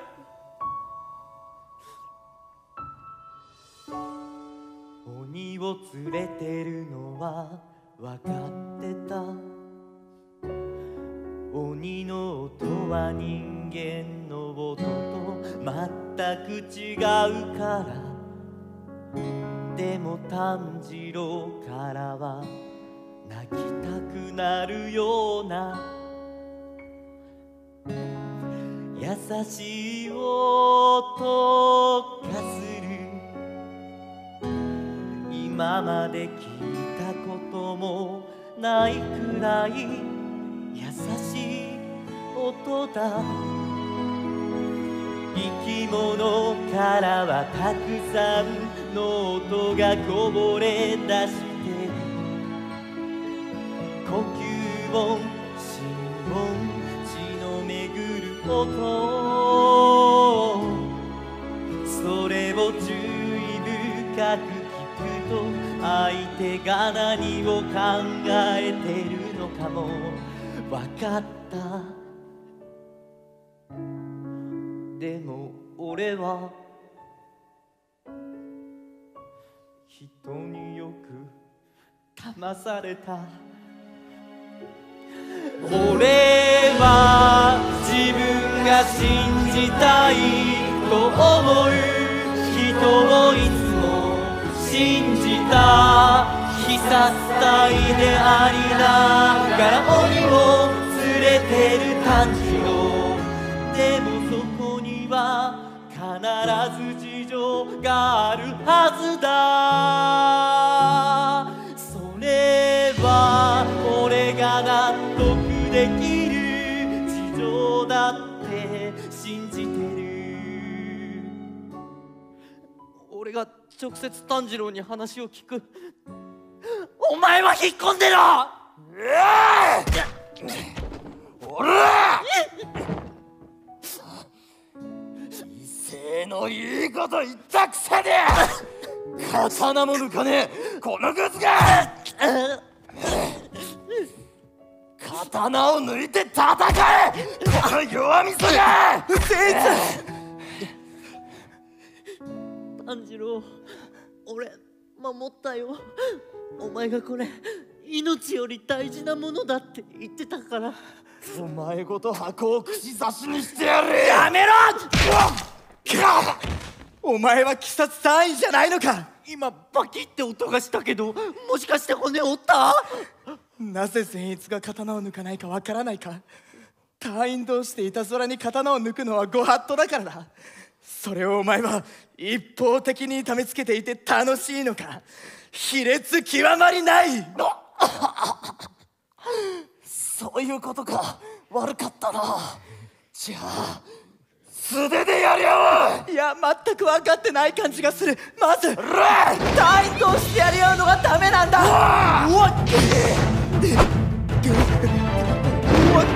なんつう動きだ。炭治郎にあばら折られてるのに。というか実は炭治郎もご法度に触れるんじゃないか。骨折ってるし。攻撃が異様に低い。まるで即獣と戦っているようだ。低く狙え。相手よりもさらに低く。おらこの動き人並み外れている。すごいだろ俺は。すごいだろ俺は。2回言ってる自画自賛。こんなこともできるんだぜ。はい、やめろ。そういうことするの。骨を痛めてる時はやめておけ。悪化するぞ。悪化上等。今この刹那の憂鬱に勝るものなし。将来のこともちゃんと考えろ。ほらちょっと落ち着け。おっとつこつ割れたない。つこつ大丈夫？つこつくんはどう？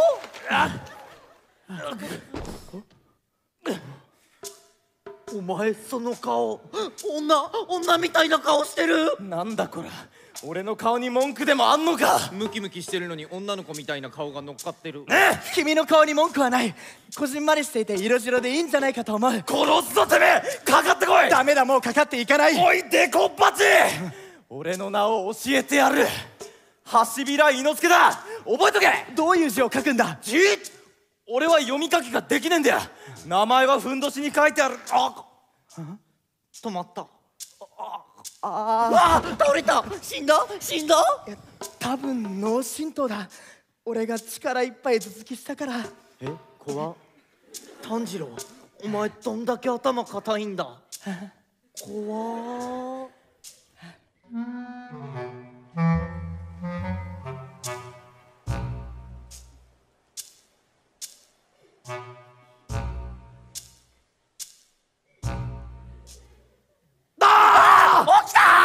勝負。寝起きでこれだよ。一番苦手これ。何してんだお前ら。埋葬だよ。伊之助も手伝ってくれ。まだ屋敷の中に殺された人がいるんだ。生き物の死骸なんて埋めて何の意味がある。そんなことより俺と戦え。そうか、傷が痛むからできないんだな。痛みを我慢できる度合いは人それぞれだ。亡くなってる人を屋敷の外まで運んで土を掘って埋葬するのは本当に大変だし。論点がずれてる。善逸とこの子たちで頑張るから大丈夫だよ。伊之助は休んでるといい。なめるんじゃねえぞ。100人でも200人でも埋めてやるわ。俺が誰よりも埋めてやるわ。埋葬を終えて山を下ることになったが、善逸は正一を連れて行くとごねた。正一君は強いんだ。正一君に俺を守ってもらうんだ。正一君は嫌がってるだろ。さあ今のうちに行くんだ。ありがとうございます。炭治郎さんたちも気をつけて。最高。正一君兄弟っていいな。伊之助に兄弟はいるのか？俺には親も兄弟もいねえぜ。他の生き物との力比べだけが俺の唯一の楽しみだ。そうかそうか。こんなんでも鬼殺隊なのか。俺は鬼殺隊の隊員と力比べをして刀を奪い、最終選別のことや鬼の存在についてを聞き出した。伊之助に育てはいないのか？山育ちだからそんなものは必要ない。自力で鬼殺隊に入ったのか？とんでもないな。おい、俺は必ず隙を見てお前に勝つぞ。俺はかまど炭治郎だ。かまぼこゴンパチロウ、お前に勝つ。誰なんだそれは。お前だ。違う人だ。なんだ？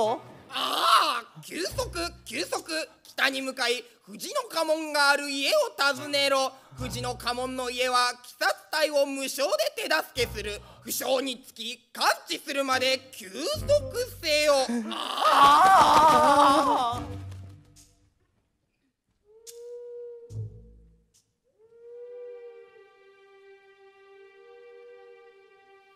鬼狩り様でございますね。私ら富士の家紋の家は鬼狩り様に命を救われた一族のものです。どうぞ遠慮なくごゆっくりお過ごしください。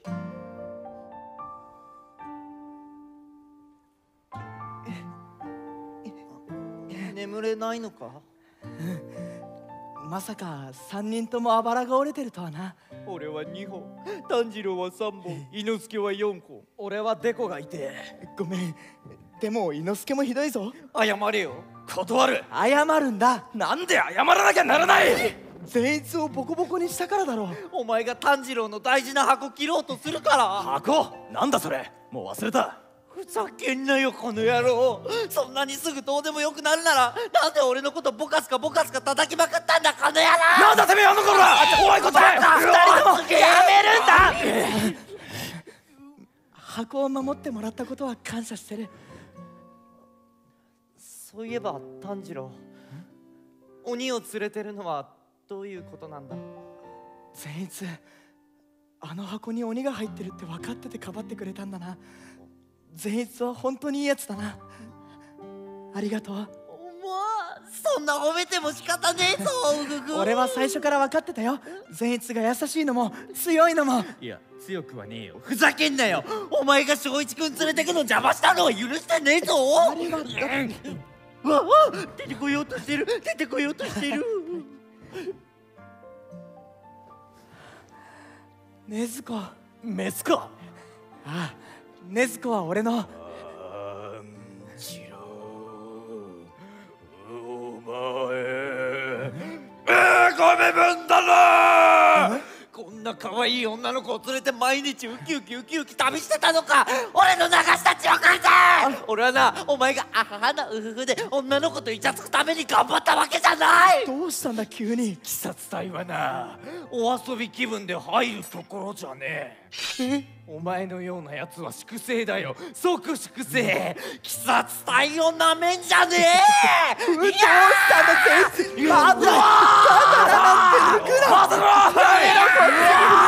勝負だ勝負。落ち着けって。禰豆子は俺の裏飯や。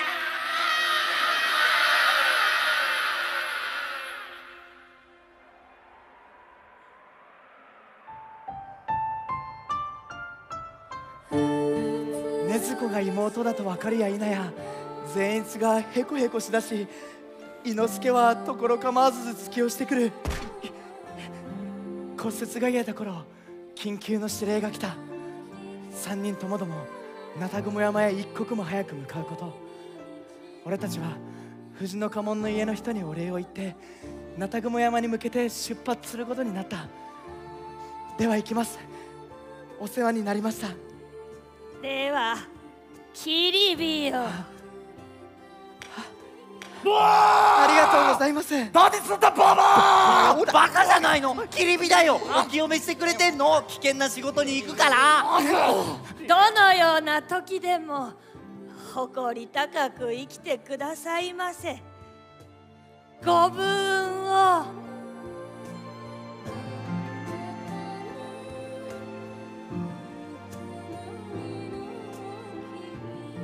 おい、さっきババアが言ってた誇り高くとかご武運とかどういう意味だ？何も知らんやつだな。誇り高く、自分の立場をきちんと理解して、その立場であることが恥ずかしくないように正しく振る舞うことかな。それからおばあさんは俺たちの無事を祈ってくれてるんだよ。その立場ってなんだ？恥ずかしくないってどういうことだ？それは正しい振る舞いって具体的にどうするんだ？なんでババアが俺たちの無事を祈るんだよ。何も関係ないババアなのになんでだよ。そうじゃないよ。それだけみんなが鬼に苦しめられてるってことだ。だから俺たちは鬼を倒す。そうだ、俺だけじゃない。どれだけの人を殺し痛めつけ苦しめたんだ。鬼物児無惨、俺はお前を絶対に許さない。血は匂い、血は垂れたい、残酷が立ち込める。